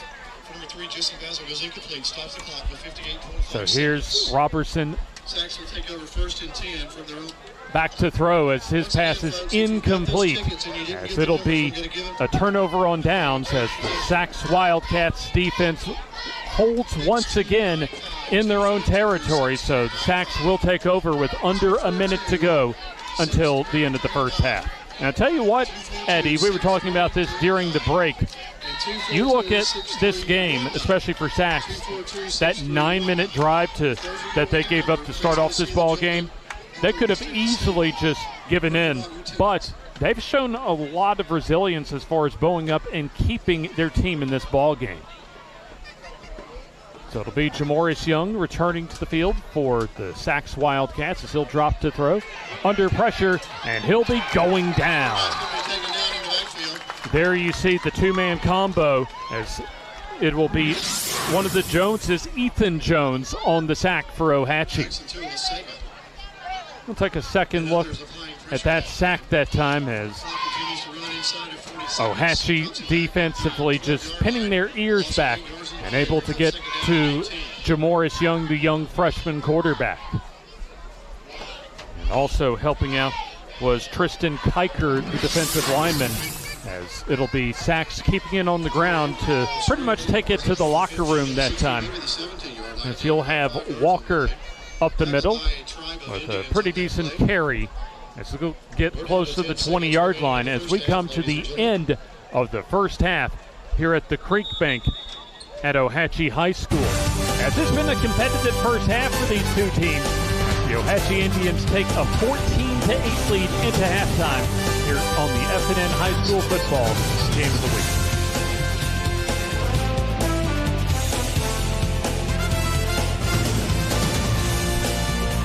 Oh, that's a good call.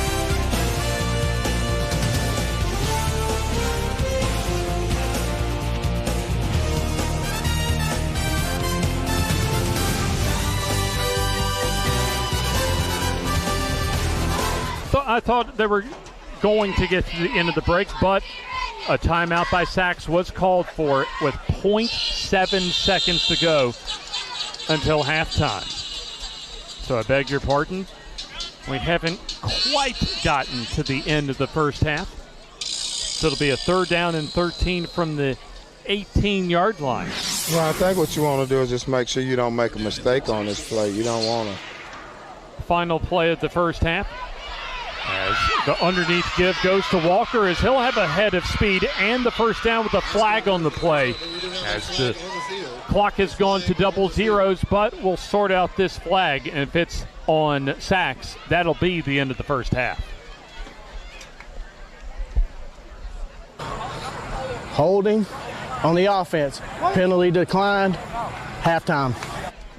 So penalty officially declined as we now come to the end of the first half. Dorian Walker first down, but a competitive first half between these two teams as the Ohatchee Indians take a 14-8 lead over the Sachs Wildcats into the halftime locker room here on the FNN High School Football Game of the Week.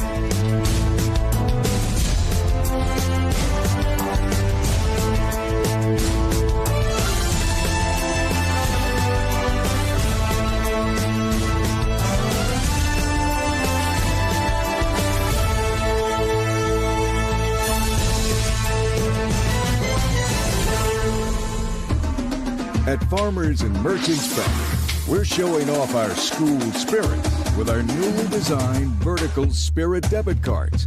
Now, these are customized with your favorite school's logo, and half of every Spirit card purchased goes toward your school. So, show off your colors and support your local school with the FNM Spirit debit card. You can learn more at fnm.bank. Member FDIC.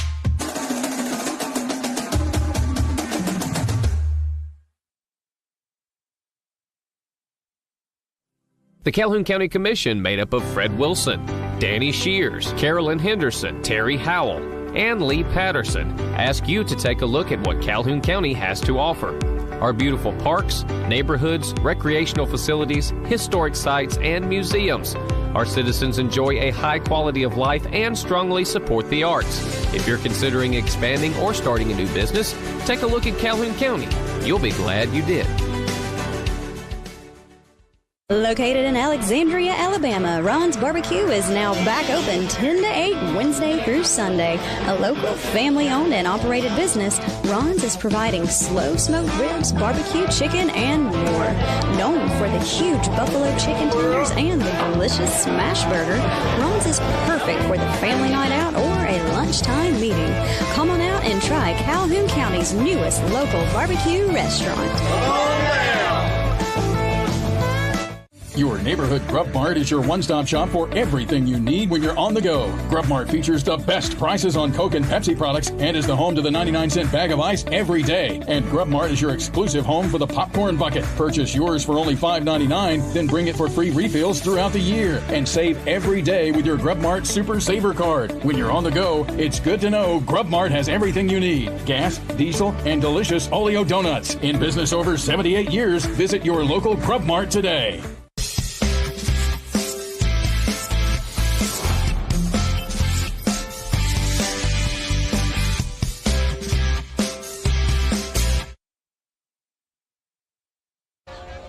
Our season opener for the FNN High School Football Game of the Week from the Creekbank here at Ohatchee High School. James Hardy with you. And we have a very special guest with us. As, by the way, the Calhoun County Commission presents our halftime coverage, but we have Miss Shirley Millwood, candidate for Calhoun County probate judge. Welcome to the FNN High School Football Game of the Week. Thank you so much. It's a pleasure to be here. Very honored to be here. And okay, I will. Yes, sir.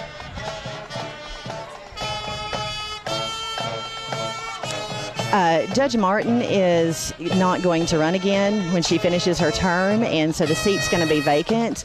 I have been practicing law for more than 14 years, and I feel like I'm more than qualified for this position, and I want to ensure that we have a good quality candidate for our someone with credentials and experience to fill this seat.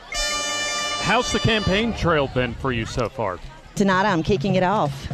Oh, there you go. Hey, yes.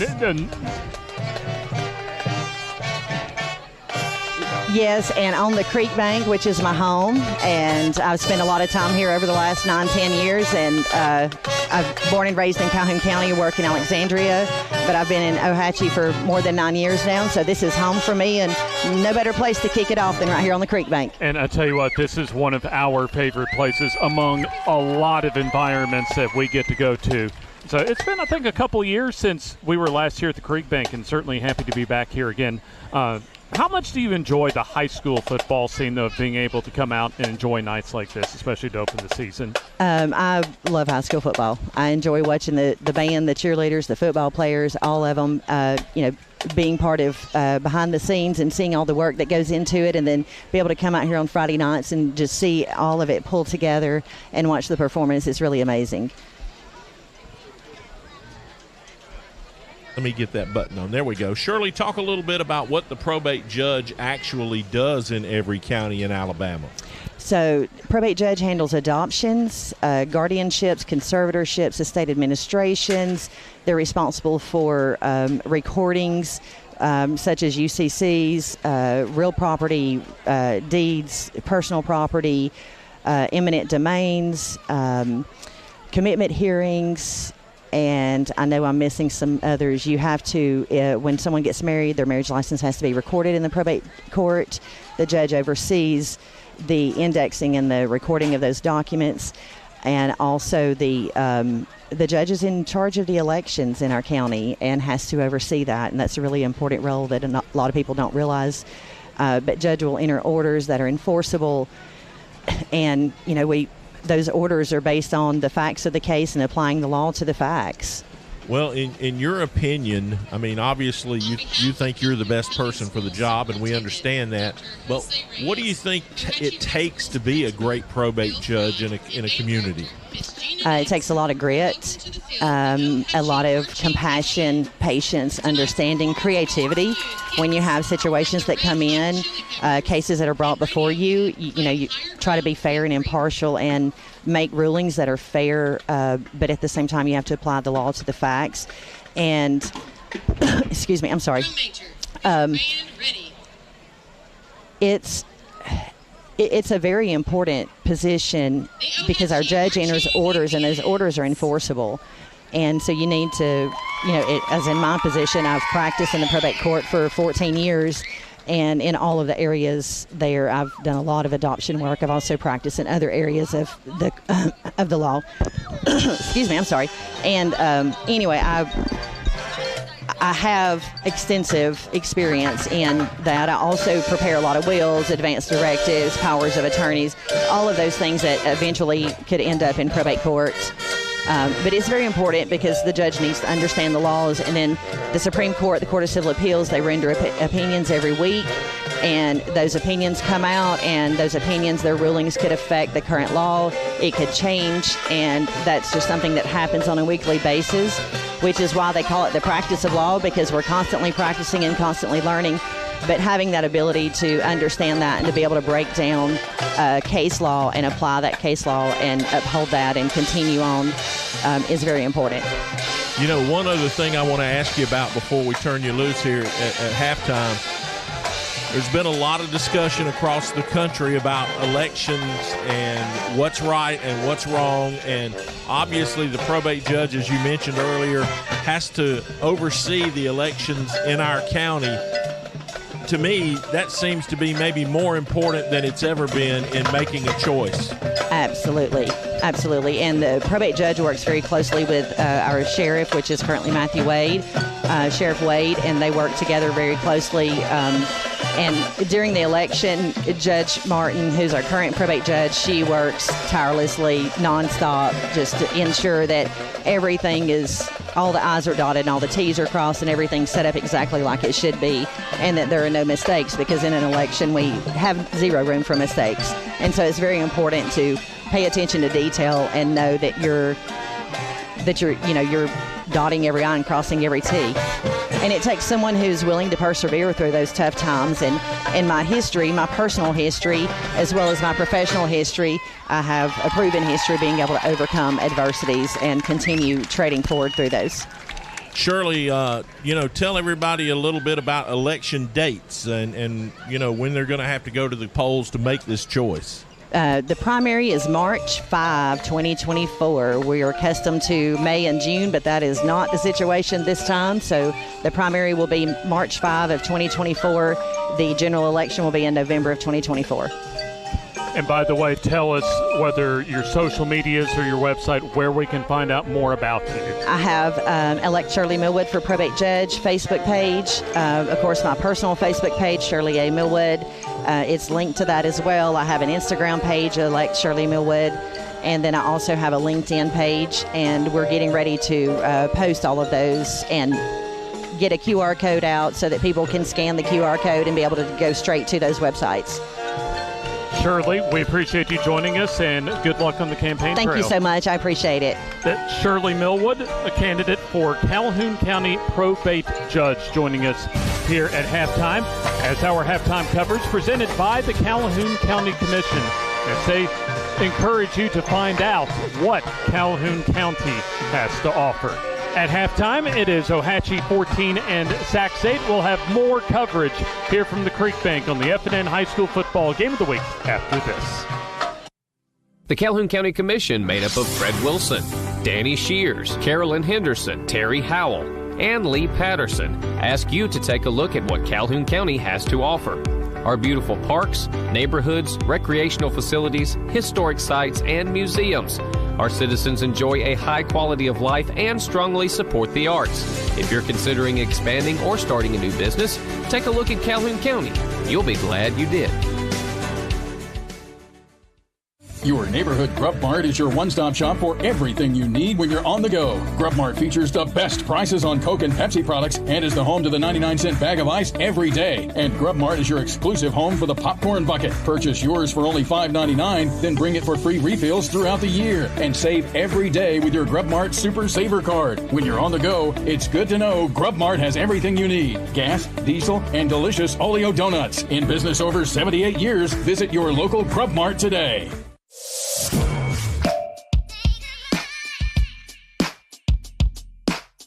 Bama Sheds and Pole Barns. Locally and family owned with the best customer service. Custom built to fit your needs with free delivery and setup. Design and price online or stop by and see what we can do for you. Nobody beats our prices and nobody beats our quality. Built in Alabama, made in Alabama. BamaSheds.com.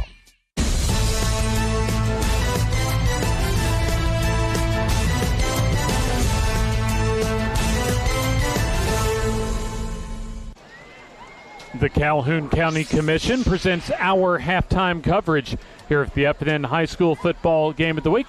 And we do have, at least for one more segment, Shirley Millwood, candidate for probate judge of Calhoun County. And I know you wanted to get a shout-out in that we forgot to get to before the break. I want to give a shout-out to FNN Network. We really appreciate you guys and what you do for high school football and for the sports. Actually, it's more than just football. It's sports year-round. And we really appreciate your time and your dedication to this program and bringing our young students to the forefront of the media coverage. And thank y'all for being on the Creekbank. We enjoy having you here. Oh, I love coming out here. I tell you, Shirley, I just moved out, at least down to Lincoln last year, but have been involved with FNN for the past 3 seasons and been doing high school football for 10 seasons now on the play-by-play side around this state. And it doesn't take very long when you go around this state, especially this area of the state, to just observe how much that the high school football scene is just integral as far as the culture of these communities. Absolutely. Absolutely. Thank y'all so much. I hope y'all have a great night. Absolutely. Thanks for joining us. Once again, that is Shirley Millwood, candidate for probate judge and campaign season and election primary season as part of that election season for 2024, always just around the corner. We'll take another break here at halftime as Ohatchee leads Sachs 14-8 from the Creekbank.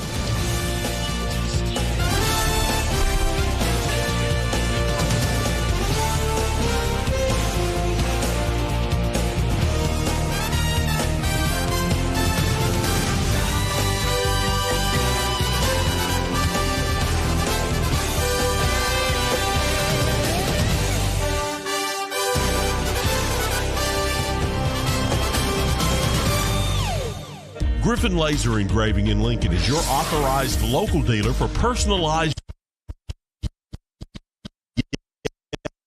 Yeti products. Get your Yeti customized for your team, a business, or a special event.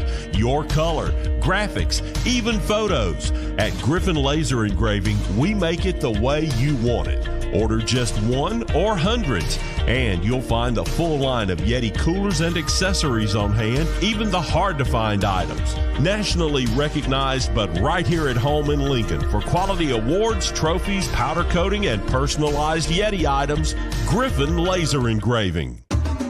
At Farmers and Merchants Bank, we're showing off our school spirit with our newly designed vertical Spirit debit cards. Now, these are customized with your favorite school's logo, and half of every Spirit card purchased goes toward your school. So, show off your colors and support your local school with the FNN Spirit debit card. You can learn more at fnn.bank. Member FDIC.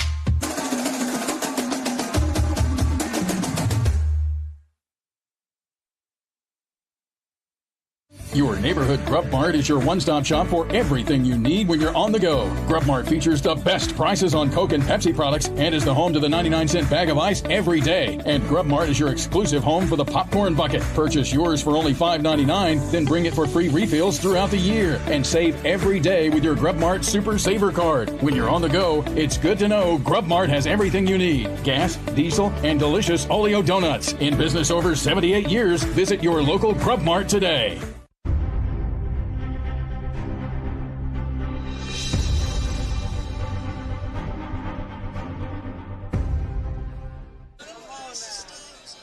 Our halftime coverage of the FNN High School Football Game of the Week, our season opener for Season 13 of the FNN High School Football Game of the Week and the 2023 season. Halftime coverage presented by our friends at the Calhoun County Commission, where they invite you, as always, to check out what Calhoun County and take a look at what Calhoun County has to offer. A big thanks once again to Shirley Millwood, probate judge candidate for 2024 joining us at halftime. And it's been a competitive, actually a pretty fun first half to open up this season between these two nearby rivals, as it was Ohatchee driving 77 yards in almost 9 minutes of the first quarter, as it was Jesse Baswell scoring the first of his 2 touchdowns to take a 6-0 lead early. And then before we get to the rest of the recap, there you see our Power 5 rankings as far as the preseason of teams in our area.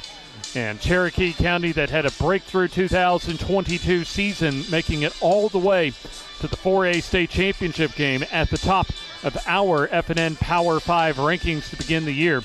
And then you have B.B. Comer, another state championship game participant in Class 2A, trying to duplicate that feat down in southern Talladega County at number 2. Coming in at number 3, Handley, followed by Leeds at number 4, and Piedmont looking to start a new chapter under new head coach Jonathan Miller at number 5. And here's at least a new feature as far as for FNN, the ball toss coming up at half. And I'm not sure, Jim, if you want to come on the mic and tell us more about the FNN ball toss. Yeah, we've teamed up with Bama Sheds to bring Nerf footballs to each stadium we visit during the year. They were supposed to be here yesterday, but we'll just lay this one at the feet of UPS and say, hopefully, they'll be here for the cheerleaders to throw out tomorrow night at Joan Ford Stadium when we visit Ragland for the Purple Devils and the Vincent Yellow Jackets. And, you know, James, we're not throwing out just 1 or 2.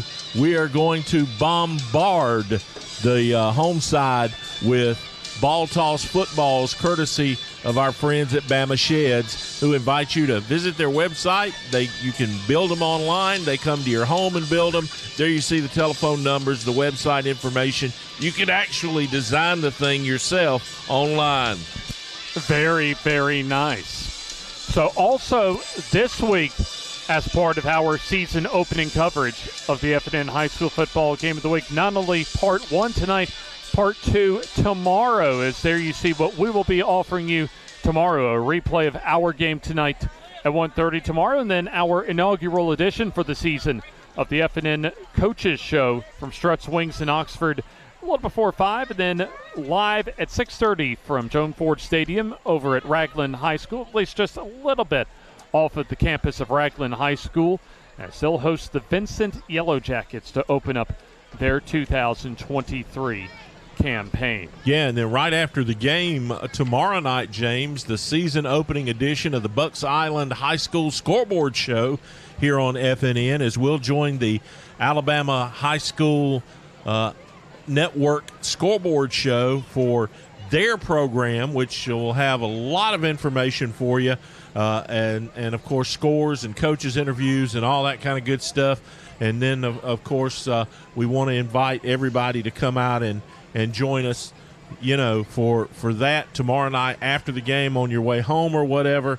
And then, of course, you know, we get back into the grind, like you said, next Tuesday night with the Coaches Show, and that'll be coming up from Strutt's. And next week, the Anniston Bulldogs, who will be prepping to go back, or not go back, but to face Andalusia again. And, James, this time they've got to do it on the road. And also we'll have Cherokee County joining us to talk about their big matchup that will be on FNN once again this year, this time from the Field of Champions. It's number 2 in 4A versus number 2 in 3A.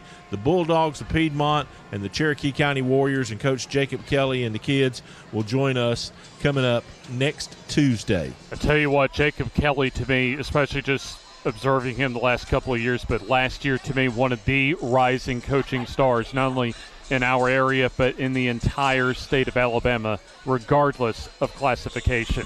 Yeah, you know, I think he's on the verge of maybe putting together a little dynasty there at center, and it's going to be interesting to see how they deal with the pressure of being a pick, if you will, going throughout the season, to see if they can, you know, get back to the Super 7, which I believe this year is in Tuscaloosa. Is that correct? That's right. Tuscaloosa. That's right. Tuscaloosa. T-Town. T-Town, that's right. Bryant-Denny Stadium. And That's, of course, we'll have to wait and see. We're 15 weeks away from that choice. Another thing I want to mention, too, real quick, James, if you'll let me, is FNN's 24/7 Sports Channel 1.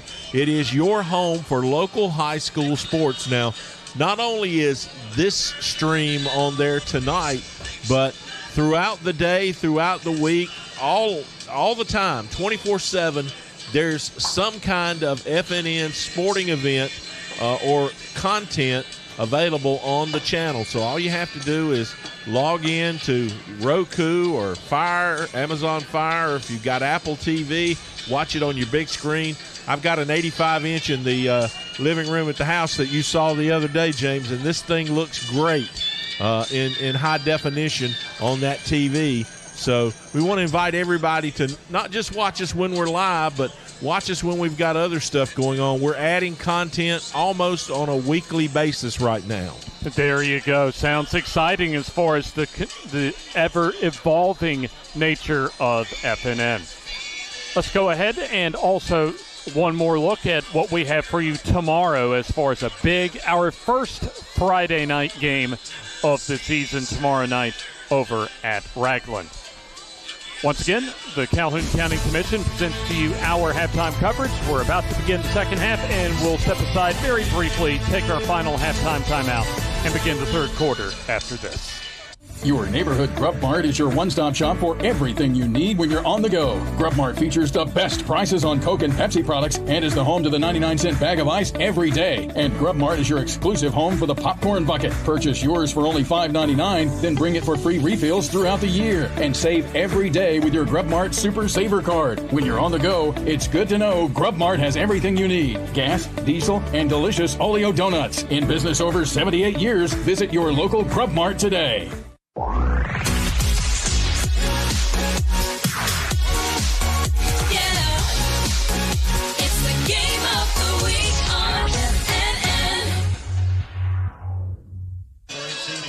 The FNN High School Football Game of the Week, our inaugural edition for the season, about to begin the second half here at the Creekbank here at Ohatchee High School.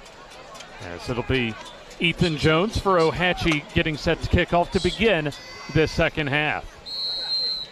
So Sachs getting ready for the shorter kick, and it'll squib right up the middle of the field, and Sachs will just simply fall on it to protect the football and begin this second half. Dorian Walker receiving that time the opening kickoff, as Sachs will have rock-solid field position to begin the second half. And Sachs certainly didn't get off to a good start defensively, giving up an opening 9-minute touchdown drive, capped off by Jesse Baswell's first of 2 touchdown runs. He had Baswell a 2-yard run to open the game, and then also a 4-yard touchdown run along with 2-point conversion. Jamoris Young with a 2-yard touchdown run, also a 2-point conversion run for Sachs. It'll be a pretty solid hold that time, but good reaction by Colby Hester as he's able to stop the Sachs ball carrier and Nick Mixon for about a 3-yard gain. Well, Sachs is trying to run off the tackles and get outside and use that speed that they have. And I think that's going to be their best chance against Ohatchee because kind of got the middle stacked up. Eddie, evaluate the first half for both of these teams. Well, I think Ohatchee pretty much dominated the line of scrimmage. I think they controlled time possession with the football, and they kind of got what they wanted out. And, Sachs being young made a lot of mistakes. I had some opportunities, but I also think Ohatchee missed a couple of opportunities, to put some distance between them. But, Mixon that time on the carry as Nate Jones had good pursuit. A couple of his teammates followed up on the tackle for Ohatchee. So that was about a 1-yard gain. So the third down, 6 from the 39 rather. Line to reach the 45, their own for Sachs for the first down. Jamoris Young has not been asked to do a whole lot so far this evening as he'll drop the throw and fires the quick pass complete to Curry as he'll get just shy of the first down. LaJuan Curry needed 6 and got about, they'll give him the first down as he needed 6 and did get 6. He just kind of sat down in the little hole right there on it wasn't quite a quick slant. He just kind of sat in the gap right there, and they didn't cover two, so they had the wide receiver out wide, so the linebacker couldn't get there, and took a bad angle and overran it. It'll be a first down and 10 right at the 46-yard line. That's the pitch, and a loose ball that time on the ground, but I think that it was the ball carrier, Avery, that bobbled it momentarily, but was somehow able to maintain possession. It was almost disaster there. He was looking upfield before he caught the football, and almost was a turnover. In fact, not only held onto the ball, but actually got a yard on the play. So Sachs really lucky to keep possession of the ball. Shotgun spread formation for the Sachs Wildcats. As the give goes to, looks like Walker, as he gets some good blocking off the left side. And he'll get about 5, maybe 6 yards across midfield into Ohatchee territory. And it is indeed Dorian Walker, as Mixon and Walker have split the carries for Alfonso Freeney's Sachs Wildcats. Walker did an excellent job following his blocking. He got the maximum amount out of that blocking scheme right there, and just did a great job. It'll be third down and 4 off a 5-yard carry from Dorian Walker. And an early head start. Looks as if that one of the Joneses, Ethan Jones, an early head start. Offsides against the Indians. That'll give them 5 yards inside the 45. So it'll be a first down after a 5-yard offside penalty and a costly penalty, Eddie, that time for the Ohatchee defense. Absolutely. I mean, they helped Sachs sustain that drive right there, and I don't think Coach is going to be too happy about that. So under 9 minutes to go here in the third quarter. Sachs, if they can punch it in, would tie up the ball game. Any sort of PAT would give them their second lead of the game. Here's the keeper for Young as he will go forward. Minimal yardage that time, as solid defense by Ethan Jones, as well as Jesse Baswell helping out defensively for Ohatchee. Well, he's going to have to tuck that ball in, too, because he almost lost it right there on the initial contact. So you have to work on a little ball security right there. You don't want to make a mistake now. You got to drive, and Sachs is putting together a drive similar to the one that Ohatchee done at the beginning of the game. Along the defensive front will be Gus Hunter, Tristan Kiker, and Sam Jones for Ohatchee. We'll take a look at the linebackers after this play, as it'll be Mixon trying to get around the defender and cannot, as that was an excellent open field tackle by Nate Jones, the outside linebacker. Absolutely. That's how you stop them. You get them before they get going right there, and you're going to see him actually shoot the gap right there. You're going to see him shoot the gap, and he's going to get him from behind right there. Excellent. If Jones didn't get him, and looked as if that the cornerback that time and Colby Hester would have been able to make the tackle. So that's a loss of 4 to set up a 3rd and 13 as Young will drop to throw. He'll fire down the field into coverage, and that's incomplete. It's a great throw, though. Great throw. Just great coverage right there. And that's what you want to do, throw it up and give him a chance. Christian Smith going up against Hester that time defensively for Ohatchee, and I tell you what, we saw how strong the arm was that time. Not a lot of air under it, but Young was able to zip that one down the field. Well, that was a great throw right there, and the defender fell down, so, Sachs actually had an opportunity right there, so did a great job, man. 4th and 13, and it looks as if Sachs wants to go for it. I got some guts right here, Here's the pitch back, as it'll be Mixon getting inside the 45-yard line, but needed the 34, well shy of the first down, as Mixon taken down at the 41. And I think he probably should have kept that one outside. He turned it up. He had a slot receiver that was going to come in and do a crack block, but he turned it up and he eliminated that blocker. You just saw Victory Law, one of our fine sponsors for this season of the FNN High School Football Game of the Week. Our third quarter, by the way, brought to you by Anthony Brown Construction for residential and commercial quality built homes since 1998. Ohatchee with the football as Jones will get the call. Nate Jones, that is, across the middle, across the original line of scrimmage. Your neighborhood Grub Mart is your one-stop shop for everything. Down in 8 as we are under 7 minutes to go here in the third quarter. A couple of touchdown runs, 2 and 4 yards for Jesse Baswell, and Jamoris Young with his first varsity football touchdown run late in the first quarter, the only score of the game for Sachs. So far, it's been a low-scoring ball game, but it's because these two offenses, especially Ohatchee, has been keeping the football for a very long time. Here's Jones up the middle. He could go. He has one defender to beat as he'll sidestep one tackle and go into the end zone for the touchdown. 56 yards for Nate Jones on the biggest play of the game for Ohatchee. See, Sachs just not disciplined on defense right there. You got a guy. And there you see a big hole for Nate Jones, and then once he sees daylight, he was determined to get in for 6. Should have been a tackle right there. He should have pushed him out and kind of ducked his head. And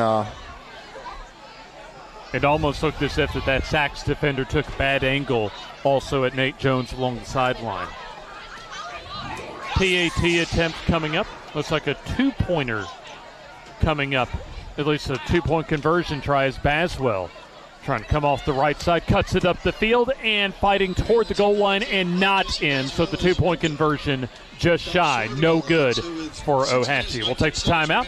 Ohatchee now up 20-8, about midway through the third quarter here on the FNN High School Football Game of the Week.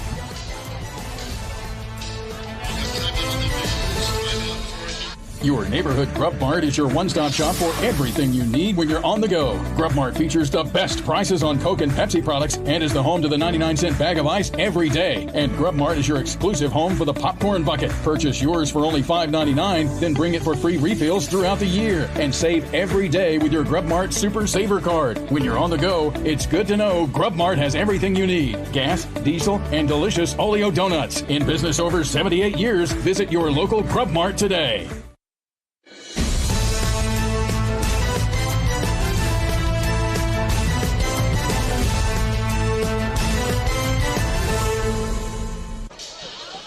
Nate Jones gallops for 56 yards on the biggest play of the ball game for either team, as it's been about opportunistic big plays tonight for Ohatchee. 4 third down conversions early in the first half, and then that 56-yard touchdown run brought to you by Nate Jones of Ohatchee. There you see Stillwater's Plumbing and Gas about to bring you another Ohatchee kickoff, as our third quarter brought to you this evening by Anthony Brown Construction. A big thanks to all of our presenting sponsors here with our first of many games to bring to you this season as part of the 2023 season of the FNN High School Football Game of the Week. It'll be Ethan Jones set to kick off once again. Ohatchee ready for the squib-style kick, as that's a little pooch kick that time to Walker. Inside the 30-yard line, as he'll come right in front of us and gets wrestled down around the 42-yard line. So it'll be a first down and 10 for the Sachs offense. Coming up as helping out on the special teams tackle, looks as if was Deacon Eagle. So 41 is where they're going to spot the football officially for the Sachs Wildcats. Sachs is getting excellent field position. I mean, you couldn't ask for a better field position. Just got to take advantage of it. Yeah.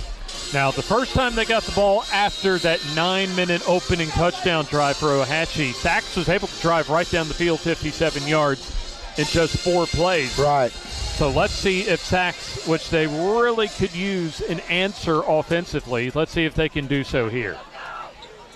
Here's the snap, and Mixon gets the call off the right side. He looks as if some pretty good blocking, and explodes off the right side for about 16 yards or so.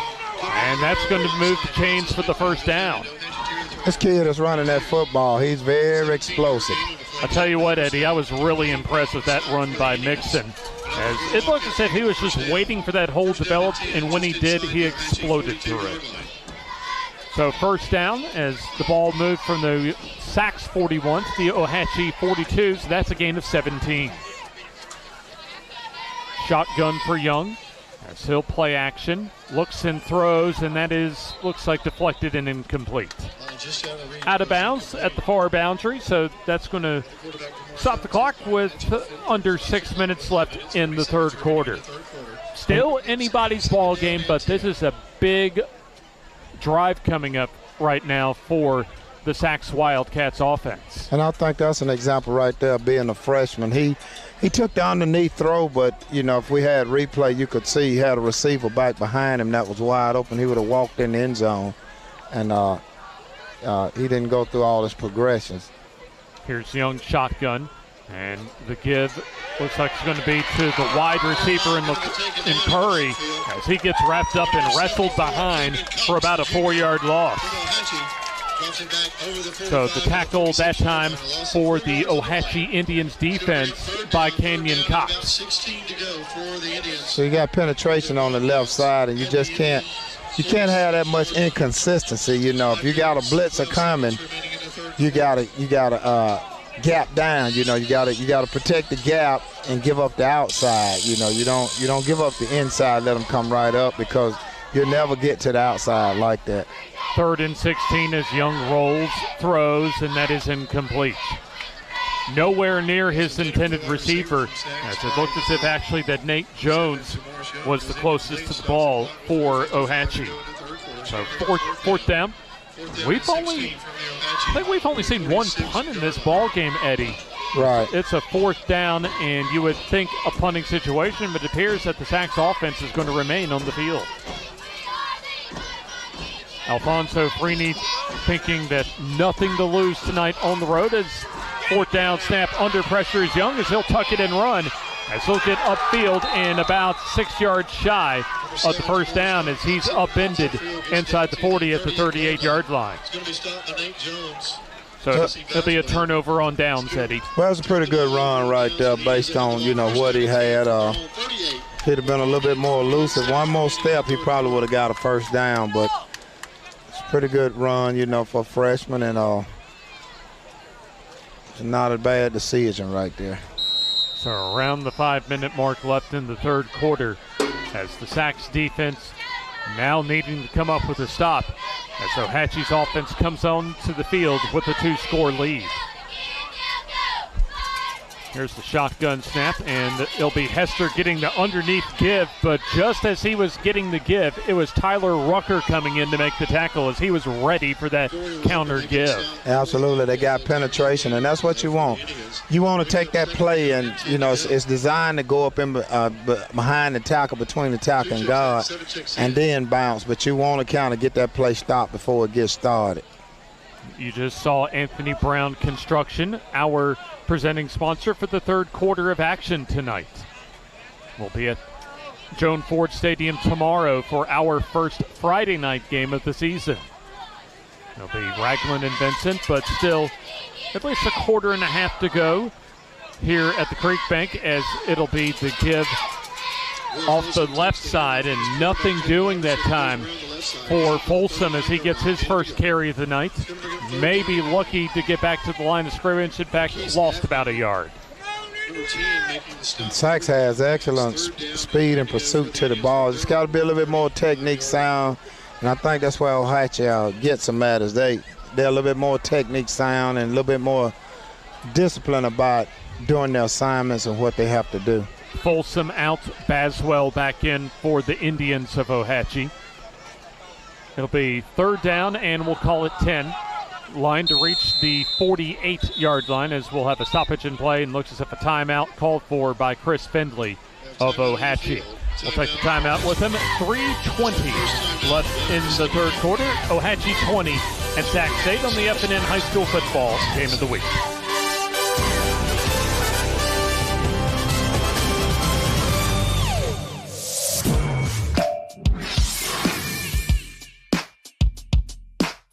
Bama Sheds and Pole Barns. Locally and family owned with the best customer service. Custom built to fit your needs with free delivery and setup, design and price online, or stop by and see what we can do for you.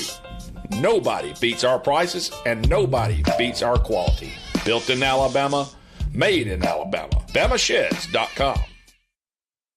There's nothing like Friday night lights, watching the game on FNN. For every game this season. Third quarter, 3:20 left in the third. Ohatchee 20 and Sachs 8. FNN Bank presents our season of the FNN High School Football Game of the Week. Joining us for another season of high school football in our area, and there you see our good friends at FNN Bank. 3rd and 9, as it'll be Baswell trying to turn the corners. He's wrapped up and slung down, maybe for minimal yardage that time, as Mike Gaffney coming in for the solo tackle. Good, solid open field tackle that time by Gaffney. And we're going to see something we haven't seen tonight, Coach, and that is an Ohatchee punt. Right. Because it'll be the first time that the Indians will have punted the football. They really got the tone for the game set in the first quarter, keeping the ball for 9 minutes and being able to cash that in thanks to 3 third-down conversions into a 2-yard touchdown run, as we'll have another stoppage in play and a timeout on the field, timeout for Sachs. Take another timeout with them. 2:41 left in the third quarter. Ohatchee 20 and Sachs 8.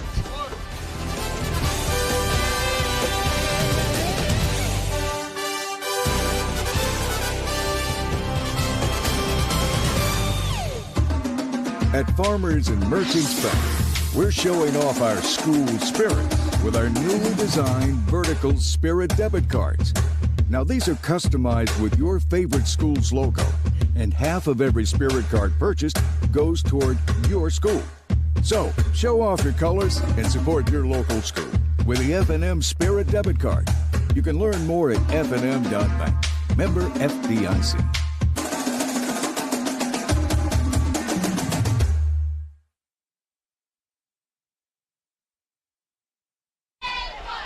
.241 left in the third quarter as Sachs will get off the field defensively. And it'll be punting time for the Ohatchee Indians. The first time that we've seen Ohatchee have to punt the football. As it'll be Baswell kicking it away, a directional kick to the near side. Actually a pretty decent kick that time as Curry will watch it go out of bounds. Around the 31-yard line, so it'll be 1st down and 10 for the Sachs Wildcats, as they're still hanging around in this ball game, but Ohatchee's offensive line, especially early, setting the tone for this ball game. But Sachs has shown some signs of potential in this ball game, especially for the first, at least debut coaching night at Sachs for Alfonso Freeney. Well, they have to get some consistency. They having one big play and then they getting a penalty or a play for a loss, and you know you can't go backwards when you're trying to establish some kind of momentum. Jamoris Young back in the shotgun. It's the snap, and this will be the give to Curry, trying to go off the right side, and does so and gets some pretty good yardage of about 7 yards as he goes out of bounds around the 37 or 38. Good solid play on the jet sweep give that time, as we're under 2:20 remaining in the third quarter. Robertson on the tackle. As Sachs hasn't scored one touchdown, and the biggest play of the night also on the 56-yard touchdown run by Ohatchee's Nate Jones. Shotgun for Young as he'll keep it up the middle and he'll fall forward, but there's a flag thrown in the middle of the field. You would imagine, Eddie, that's going to come back on a hold. But we'll find out here officially soon enough what the flag is about. We have holding on the offense. So that's going to negate about a 4-yard first down carry for Jamoris Young, and that's going to put the Sachs offense behind the sticks. Right, and you just had a big play, and again, you know, you're kind of killing your own momentum. Now you got 2nd and long again, so it's just tough, man. It's just tough to keep fighting out of those holes. So a key penalty for the Sachs offense. As instead of a 1st and 10, it's going to be a 2nd, and they're going to call that about 12 yards to go. Sachs would have had the ball about their own 45-yard line. Now they have it inside their own 30 at the 29. Here's the give to Walker as he'll run into the Ohatchee defense's Ethan Jones, along with a couple of his Indians teammates. Sam Jones also helping out on the tackle. Yeah, it's just tough right there. You had a potential 1st down, and then you go back and you had 2nd and long. Now you got 3rd and long, which is an obvious passing down. And, they can pin their ears back and come at it and then lock you down, or they can bracket certain guys, or, but Ohatchee can do what's predictable for them versus Sachs. They got to. Kiker out and Kenyon Cox in for Ohatchee as Young will drop to throw. Plenty of time, and now he'll launch it down the field. Has a receiver, and it is intercepted. Colby Hester on the interception for Ohatchee, as he has a convoy of blockers with him, as he'll break out a 1 tackle, still on his feet, and he could go the distance. Hester still on his feet, still inbounds, and scores the touchdown. A big-time return that time by Colby Hester, as that may be a game-breaking play for the Ohatchee Indians. Yeah, that's just a missed tackle right there, wrap up. Oh, that's great camera work right there, as far as showing the journey that Colby Hester had for about, we'll call it 70 yards on the pick 6 for Ohatchee. 2-point try coming up for Ohatchee, as Baswell will more than likely have the Wildcat quarterback responsibilities on this 2-point conversion try.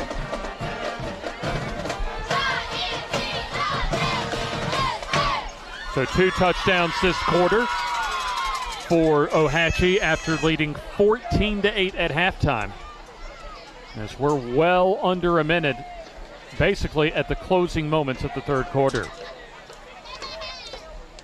The play clock's down to 0 as we have at least a stoppage in play right now. But that's a back-breaking play for Sachs, a 70-yard pick 6 thanks to Ohatchee cornerback Colby Hester.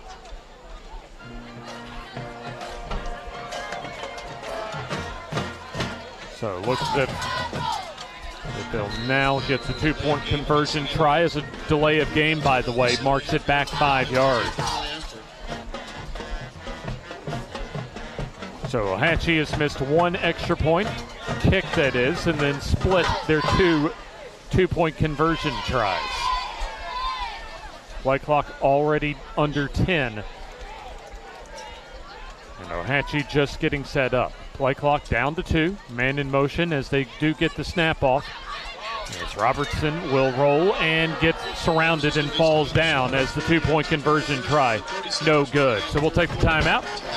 30 seconds remaining in the 3rd quarter as Ohatchee trying to blow it open, now up 26-8 here on the FNN High School Football Game of the Week.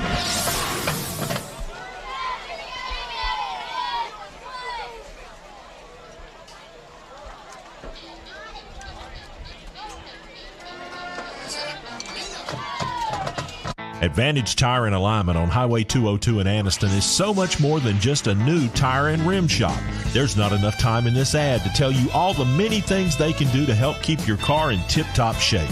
Advantage Tire uses ASE certified technicians, so you know any work done is top-notch.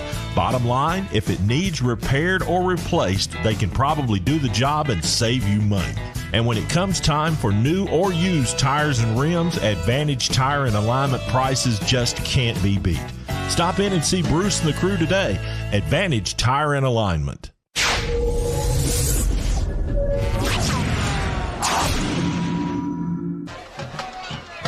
The waning seconds of the 3rd quarter as Ohatchee, another big play as far as the pick 6 from Colby Hester on 3rd and long. As Ohatchee has had 2 monster plays to extend their lead now up to 18 as we await another Stillwater's Plumbing and Gas kickoff. Third quarter presented by Anthony Brown Construction, celebrating their 25th anniversary this year as the kickoff going to the Sachs Wildcats as Ja'Cory Avery returns it to just shy of the 45-yard line. So Sachs will try and get some momentum going and try and at least stay within shouting distance after Ohatchee got themselves a back-breaking pick-6. So far a big third quarter, Eddie, as it was 14-8 to begin the second half, and approaching the end of the third quarter, Ohatchee has added 12 points, 2 touchdowns to increase their lead up to 18. So indeed a flag on the play as they'll mark it back on a holding call. Sachs is going to have to do something on this particular play right here because, this possession rather. I think if they don't score here, it's going to be tough to come back, to put that many points up in one quarter. So it is now a 3-possession ball game officially as far as the lead for Ohatchee. Young in the shotgun as he'll give it off to Mixon as he has a big hole, and he'll try and turn on the Jets as possibly saving a touchdown that time was Nate Jones from his defensive back spot after the first down run for Nick Mixon. Right, this little kid, he should have been tackled in the backfield, but Mixon is just explosive, man, and he's hard to tackle, man. There you see him at least breaking the ankles of Ohatchee's number 45, Deacon Eagle. Yeah, he stops on a dime, man, and he had that start and stop speed. I mean, he can accelerate extremely quick. We're through 3 quarters of play as we go to the fourth quarter. Ohatchee at the Creekbank leading Sachs in the 2023 season opener 26-8. Advantage Tire and Alignment on Highway 202 in Anniston is so much more than just a new tire and rim shop. There's not enough time in this ad to tell you all the many things they can do to help keep your car in tip-top shape. Advantage Tire uses ASE certified technicians, so you know any work done is top-notch. Bottom line, if it needs repaired or replaced, they can probably do the job and save you money. And when it comes time for new or used tires and rims, Advantage Tire and Alignment prices just can't be beat. Stop in and see Bruce and the crew today. Advantage Tire and Alignment.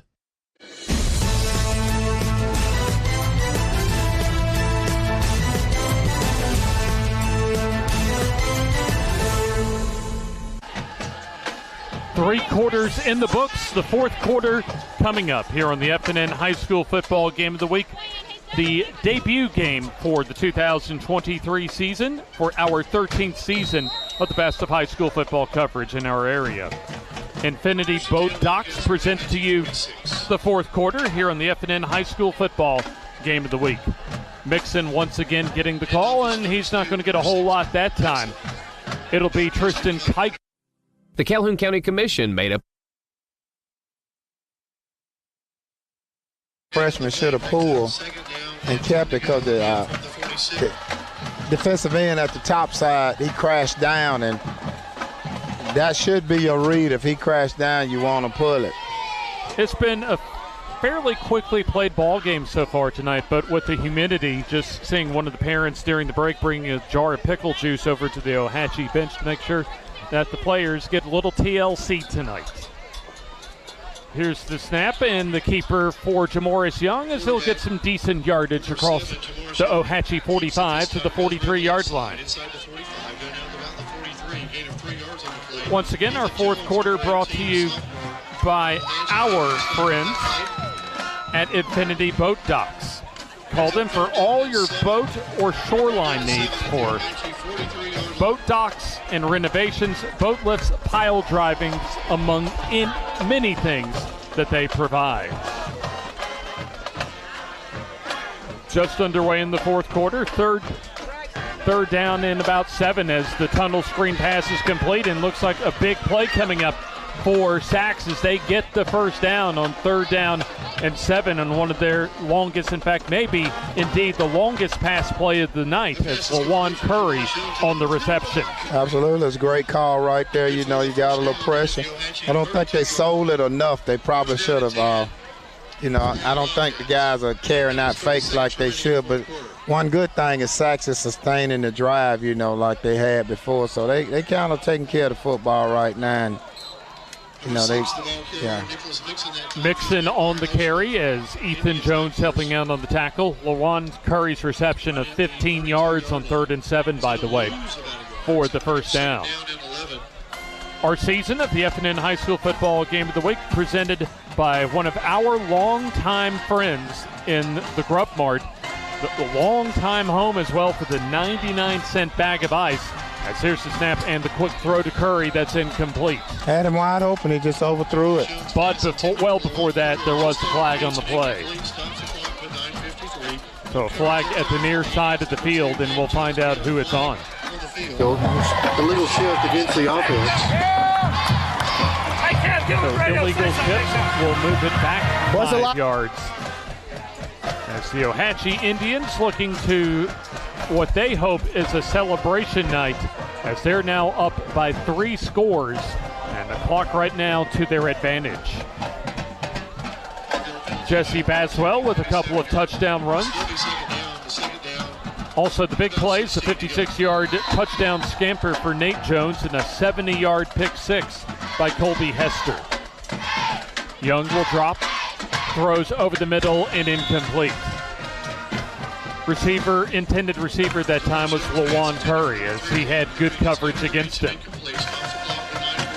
So we're under the 10-minute mark left in the ball game. How would you judge Ohatchee's performance so far? I think they played pretty solid. They did the things that they need to do, and it's obvious the Sachs is a little bit faster than them, but they've done the things that they need to do to combat that speed, which is being technique sound and getting where you're supposed to do. It takes a team, and they're playing a little bit better as a team than Sachs is right now. Sachs calls the timeout, and we'll take it with him here on the FNN High School Football Game of the Week.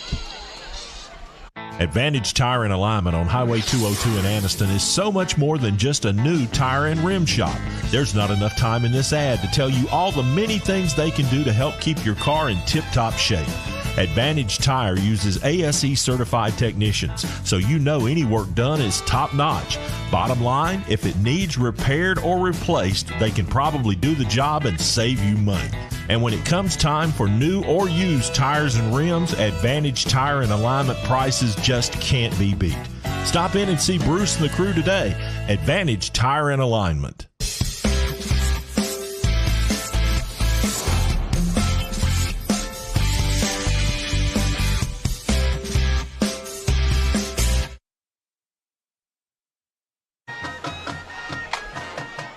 .9:48 remaining in the ball game. 3rd down and 16 as Young immediately under pressure as Baswell comes up with the sack. Straight up the middle. You didn't get any pass pro right there. Jesse Baswell shot out of the gate that time as he comes up with his first sack of the night. So that's going to be a loss all the way close to midfield, a loss of 10 for Sachs. And it's going to be 4th down and we'll say 26. See, that's just a lack of experience right there. You had 2 8-gap blitzes, so, the center should have been making a call gap, and making sure that everybody blocked the gap, and, he'd have had time to throw it. 4th down and long as Young will dump it underneath, and that's incomplete.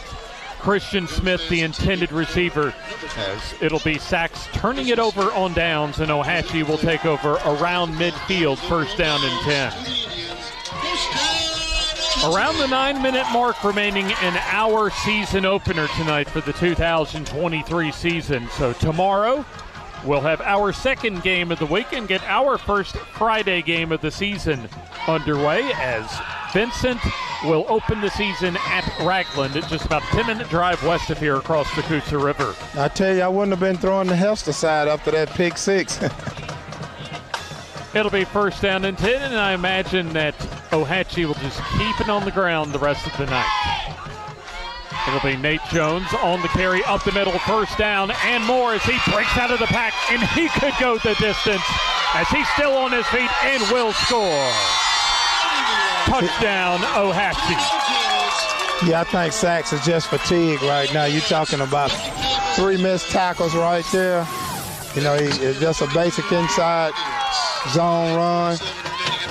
You got 1 right there. You got 2, 3. And, you know, they just missed tackles, then wrap up. Christian Smith, the last line of defense, as Nate Jones just goes right through him for his second touchdown of the night. First touchdown of 56 yards, this one of 52 yards. Ethan Jones will come out for his second PAT try of the night. That kick is up, and that's off to the right, no good. We'll take the timeout. Under 9 minutes left in the ball game. Ohatchee now up 32-8 here in the FNN High School football game of the week.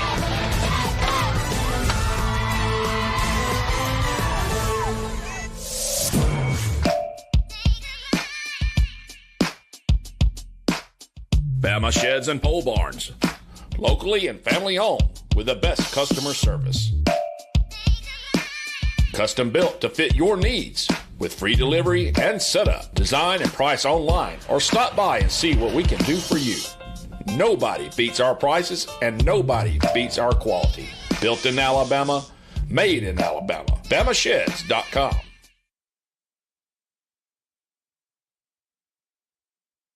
.47 remaining in tonight's ball game as Ohatchee pulling away from the Sachs Wildcats, up comfortably now 32-8. Big nights for Jesse Baswell. 2 touchdown runs in the first half, and the star of the show here in the second half, at least offensively, has been Nate Jones with 2 big touchdown runs of 56 and 52 yards. And then Colby Hester with the back-breaking 70-yard pick 6 late in the third quarter. Stillwater's Plumbing and Gas once again with our kickoff for Ohatchee. A squib kick that time as Mixon will pick it up. Run it up the middle, now try to bounce it to the near side as he has running room. Mixon's had a solid performance so far as he'll advance the ball across midfield to the Ohatchee 49-yard line. So with the score kind of getting out of hand for Alfonso Freeney's Sachs Wildcats, what is Coach Freeney looking for the rest of the night, and what's he going to, how is he going to use this game as far as, I guess, adjustments for his team the rest of the season? Well, you want to finish with pride. You want to finish strong, finish hard, make sure that you, make sure you don't quit during the game. You know, you don't want to quit. It's a long season, and you got plenty enough time to, to make some adjustments and put some things together, We have a timeout for Ohatchee. That'll give us a little bit of time to remind you as far as one of our newest sponsors, a part of our FNN family, Urban Rustique, located on Highway 78 in Oxford. And there you see an all-in-one vendor market, and give them a call at 256-962-3566. That's Urban Rustique on Highway 78 in Oxford. A big thanks to all of our sponsors this evening for helping us present to you our first of many games of the week, our first of 2 this week. And don't forget, there you see we'll have the ball toss every week as far as wherever we go. And don't forget, tomorrow, our second game of the season, first Friday night game of the year, Vincent at Ragland. Also, we'll recap that and look ahead to a big week 2 on the FNN Coaches Show on Tuesday night from Struts Wings in Oxford. Snap to Young as he's met immediately by a host of Ohatchee Indians defenders. Camion Cox among those. And looks as if we have one of our first players down tonight in Tristan Kiker. We were talking about, Eddie, during our last break. We haven't seen any of the players, looks as if at least prior to now, that have had any cramping issues. And I'll tell you what, when you have at least a kickoff temperature of 92 degrees, and you're 8:22 until the finish line, and you haven't had a cramping issue up until now, it tells you the coaches have done an outstanding job preparing their team for tonight. Absolutely. I looked at Mixon after that kickoff return. He kind of limped off the field. I thought maybe it was an ankle or something, but, I watched him on the side, and they was doing heel-to-toe stretches, so I knew it was a cramp then, and the trainer immediately grabbed his leg and started pushing that toe up hard as he could, so I knew it probably was a calf strain, calf cramp.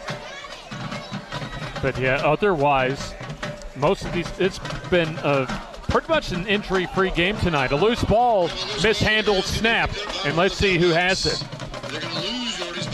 So it's going to be the Sachs Wildcats maintaining control, but they're going to lose about 4 yards on that mishandled snap. Under 8 minutes left in tonight's ball game, as the Ohatchee Indians will improve to 1-0 in about 7.5 minutes or so. So looking ahead for these two teams, by the way, as for the Sachs Wildcats, they'll open up their home schedule next Friday against Sylvania. As the snap, and this will be the underneath, or the keeper rather, for Young, as he'll get across the original line of scrimmage on 3rd down and 14. For Ohatchee, they'll make the short trip over to Walter Wellborn for their first road game of the season, and both teams will open up region play in 2 weeks. So it'll be a 4th down and about 9 to go, as the clock rolling its way under 7 minutes left in our first game of the season. Season opener for both teams. Snap for Young. Throws over the middle, and that's incomplete as he had a wide open receiver streaking over the middle in Tyshawn Toney. He's a freshman. He's throwing the ball from his chest instead of getting his elbow up over his shoulder and bringing that ball over his ear. That's why the ball is sailing on him. It's actually a rise ball that he's throwing, and he'll have to work on. That's part of being a freshman. He has to work on those mechanics. Yeah, I think, Eddie, that Jamoris Young does have a lot of raw ability that he's showing tonight, but obviously as far as polishing up his game, still a long way to go as far as that's concerned. Well, you remember earlier I told you, freshman is a freshman. That's right. 1st down and 10. As we'll have a stoppage in play and a timeout on the field. Timeout called for by Sachs, and we'll take the timeout with them with 6:39 remaining in the ball game here on the FNN High School Football Game of the Week. The Calhoun County Commission, made up of Fred Wilson, Danny Shears, Carolyn Henderson, Terry Howell, and Lee Patterson, ask you to take a look at what Calhoun County has to offer. Our beautiful parks, neighborhoods, recreational facilities, historic sites, and museums. Our citizens enjoy a high quality of life and strongly support the arts. If you're considering expanding or starting a new business, take a look at Calhoun County. You'll be glad you did.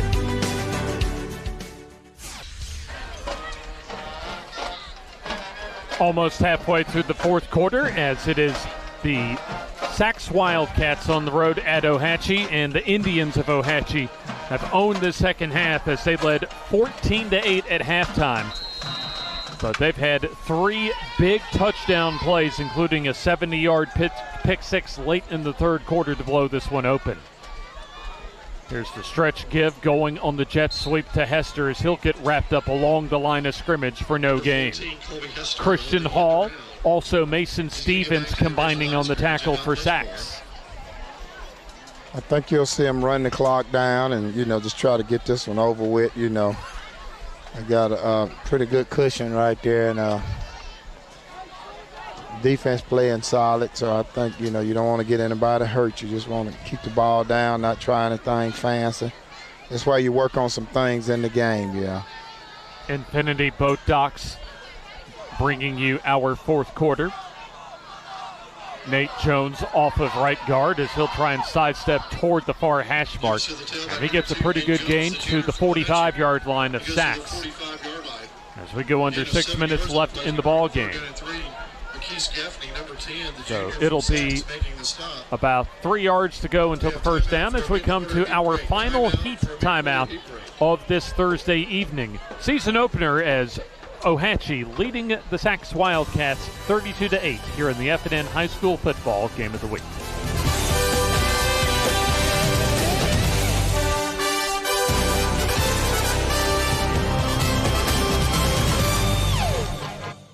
The Calhoun County Commission, made up of Fred Wilson, Danny Shears, Carolyn Henderson, Terry Howell, and Lee Patterson, ask you to take a look at what Calhoun County has to offer. Our beautiful parks, neighborhoods, recreational facilities, historic sites, and museums. Our citizens enjoy a high quality of life and strongly support the arts. If you're considering expanding or starting a new business, take a look at Calhoun County. You'll be glad you did.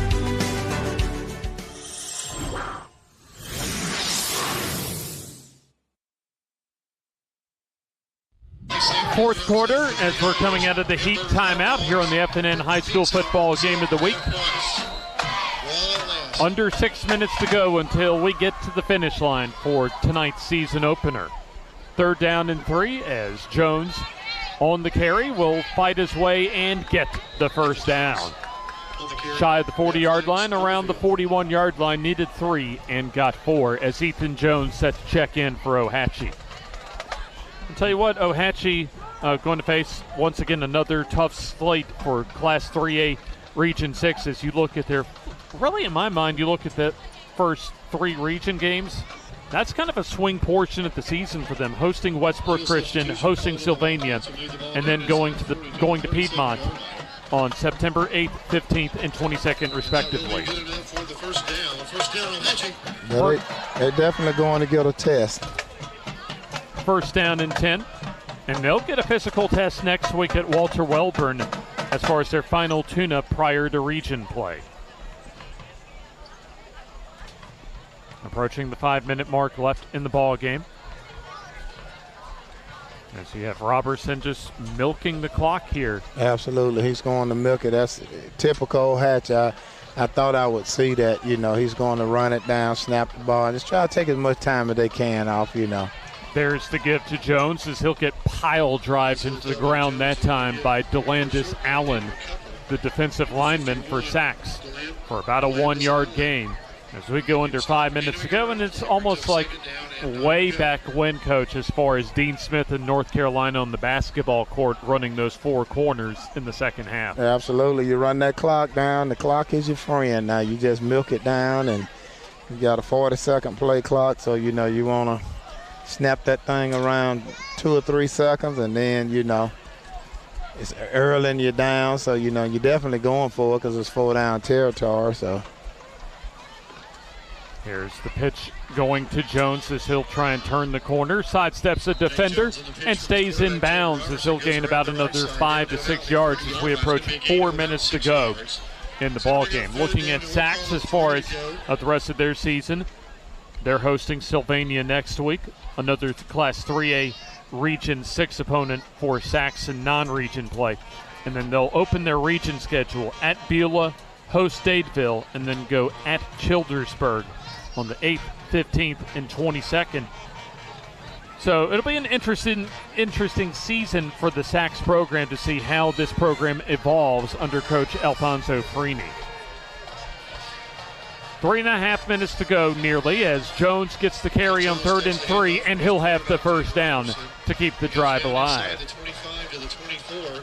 So it looks as if that Ohatchee's offense started out keeping the ball on the ground for nearly 9 minutes on that opening touchdown drive of the season, and looks as if to close out this ball game, Ohatchee trying to do basically the same thing. Right, and I think he'll keep it tight inside. I really don't think they're trying to score, but if you miss a couple of tackles, miss some assignments, they will score, but I think Coach is more or less trying to run the clock out right now. So if you had to give the overall grade for tonight to Ohatchee, get your teaching red pen out, what grade would you give them?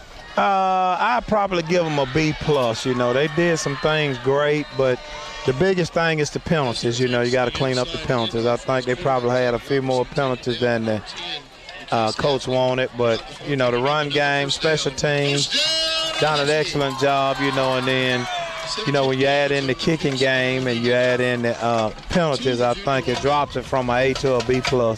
Colby Hester on the first down carry. Approaching 2.5 minutes left in the ball game. A red zone opportunity for Ohatchee as they have the ball about the 13-yard line.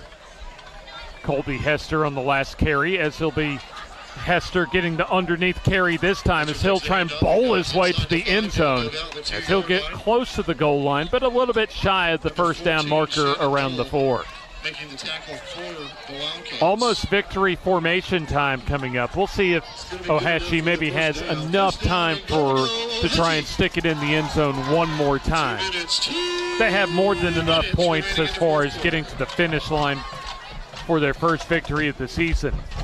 As they'll just, of course, let that play clock wind its way down as we're under 2 minutes to go in the game. Sachs will return home for their home opener next week to begin September against Sylvania. Meanwhile, for Ohatchee, not too far down the road from here at Walter Wellborn next week, as indeed it'll be victory formation time as Robertson takes the knee.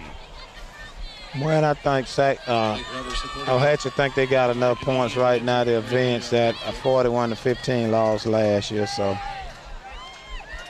Well, and as much as anything, not for, at least in the eyes of Coach Chris Findley, especially with his dear friend across the sideline in Alfonso Freeney, not wanting to rub it in. Right. As he'll take a couple of more knees here to wind up this ball game. In fact, both Alfonso Freeney and Chris Findley mentioned the closeness and how special that friendship was during the week. But also, as far as the evaluation for Alfonso Freeney leading Sachs, Chris Findley thinks that it's going to be a good thing for the Sachs Wildcats in the long run. Clock at 30 seconds to go. One more snap coming up for the Ohatchee Indians to close out the night. And there it is as the play clock will turn dark as we're about to get to the finish line here for the season opener of the 2023 season. The Ohatchee Indians will celebrate a season opening victory as they avenge a 41-15 loss at Sachs last season to open up 2022. As your final score, Ohatchee 32 and Sachs 8. So Ohatchee 1-0 on the season, Sachs at 0-1. We'll take this time out and we'll begin our post game and wrap it up after this. Your neighborhood Grub Mart is your one-stop shop for everything you need when you're on the go. Grub Mart features the best prices on Coke and Pepsi products and is the home to the 99-cent bag of ice every day. And Grub Mart is your exclusive home for the popcorn bucket. Purchase yours for only $5.99, then bring it for free refills throughout the year. And save every day with your Grub Mart Super Saver card. When you're on the go, it's good to know Grub Mart has everything you need. Gas, diesel, and delicious Oleo donuts. In business over 78 years, visit your local Grub Mart today.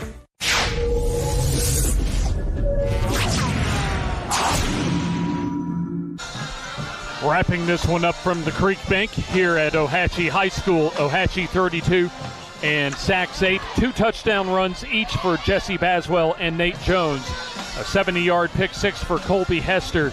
And then the only touchdown tonight for Sachs, a 2-yard run for Jamorius Young and a 2-point conversion added for Dorian Walker. And, Coach, your final thoughts on our season opener tonight? Well, I think great game. I just think Ohatchee probably was a more seasoned team, a little bit more experience. And, I understand Sachs with Coach Freeney going through some it's kind of a transition period for him. Anytime you get a new head coach, you're going through transition period. So, I think Sachs will do well, once they get everything together. And, Ohatchee's off to a great start, versus last year.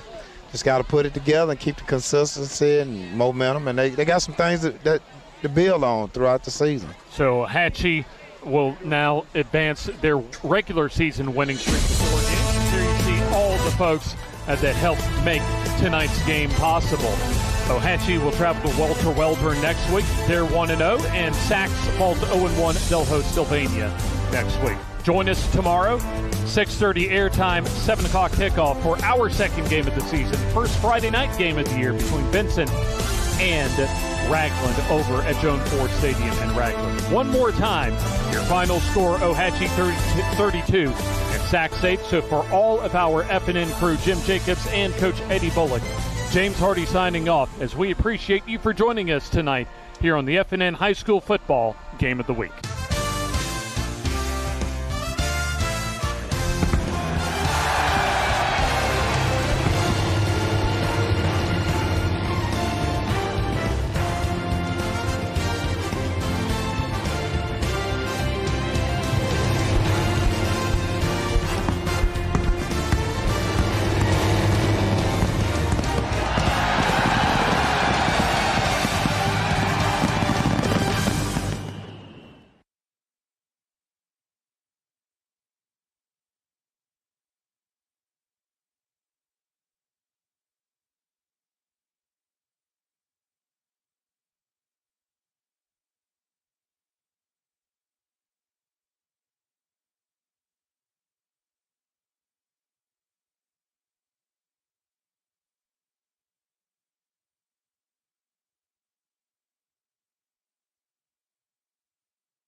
First of all, I'd like to thank the Calhoun County Quarterback Club for all that you guys do to support and promote high school football primarily in our area. It means a lot to all of us coaches. There's a lot of really, really good players, coaches, schools in this area, so it's nice for everybody to have a chance to get out here and promote their schools. Two guys I brought with me today, Chance Murphy to my left. He's a great young man, great student, really good defensive end for our program, smart player. He's going to get an opportunity to play a little bit on offense as well this year at H-back. Really hard-nosed, tough kid. Has got a chance to play on the next level. Trevor Pike to my right plays in the secondary for us at safety. He's the quarterback of our defense on the back end. Really smart kid, tough, great tackler, everything you want a defensive back. He's a kid that's also going to get a chance maybe to play some different spots. He's a versatile kid, can do a lot of different things, highly skilled guy. So he's going to help us offensively too in a lot of different ways. We'll open it up. First question, Coach Miller. Not a lot of coaches get the opportunity to move, keep it in the same region and that sort of thing. But tell us a little bit about what opportunities you saw at Piedmont in that community, without saying anything negative about where you were at. But what did you see for you and your family to make this step up the highway to Piedmont at this point in your career? Well, I think for me, the big thing for me was I felt like I needed maybe a restart, a refresh somewhere else. And, I wouldn't just leave where I was at for any school in this area or any program. Felt like it was an opportunity to continue competing for championships. And that was at this point in my career, that's what, I wanted to be about, and wanted to be at a place that had a chance to win at a high level. So, that's on the surface, that's what attracted me to go after this position.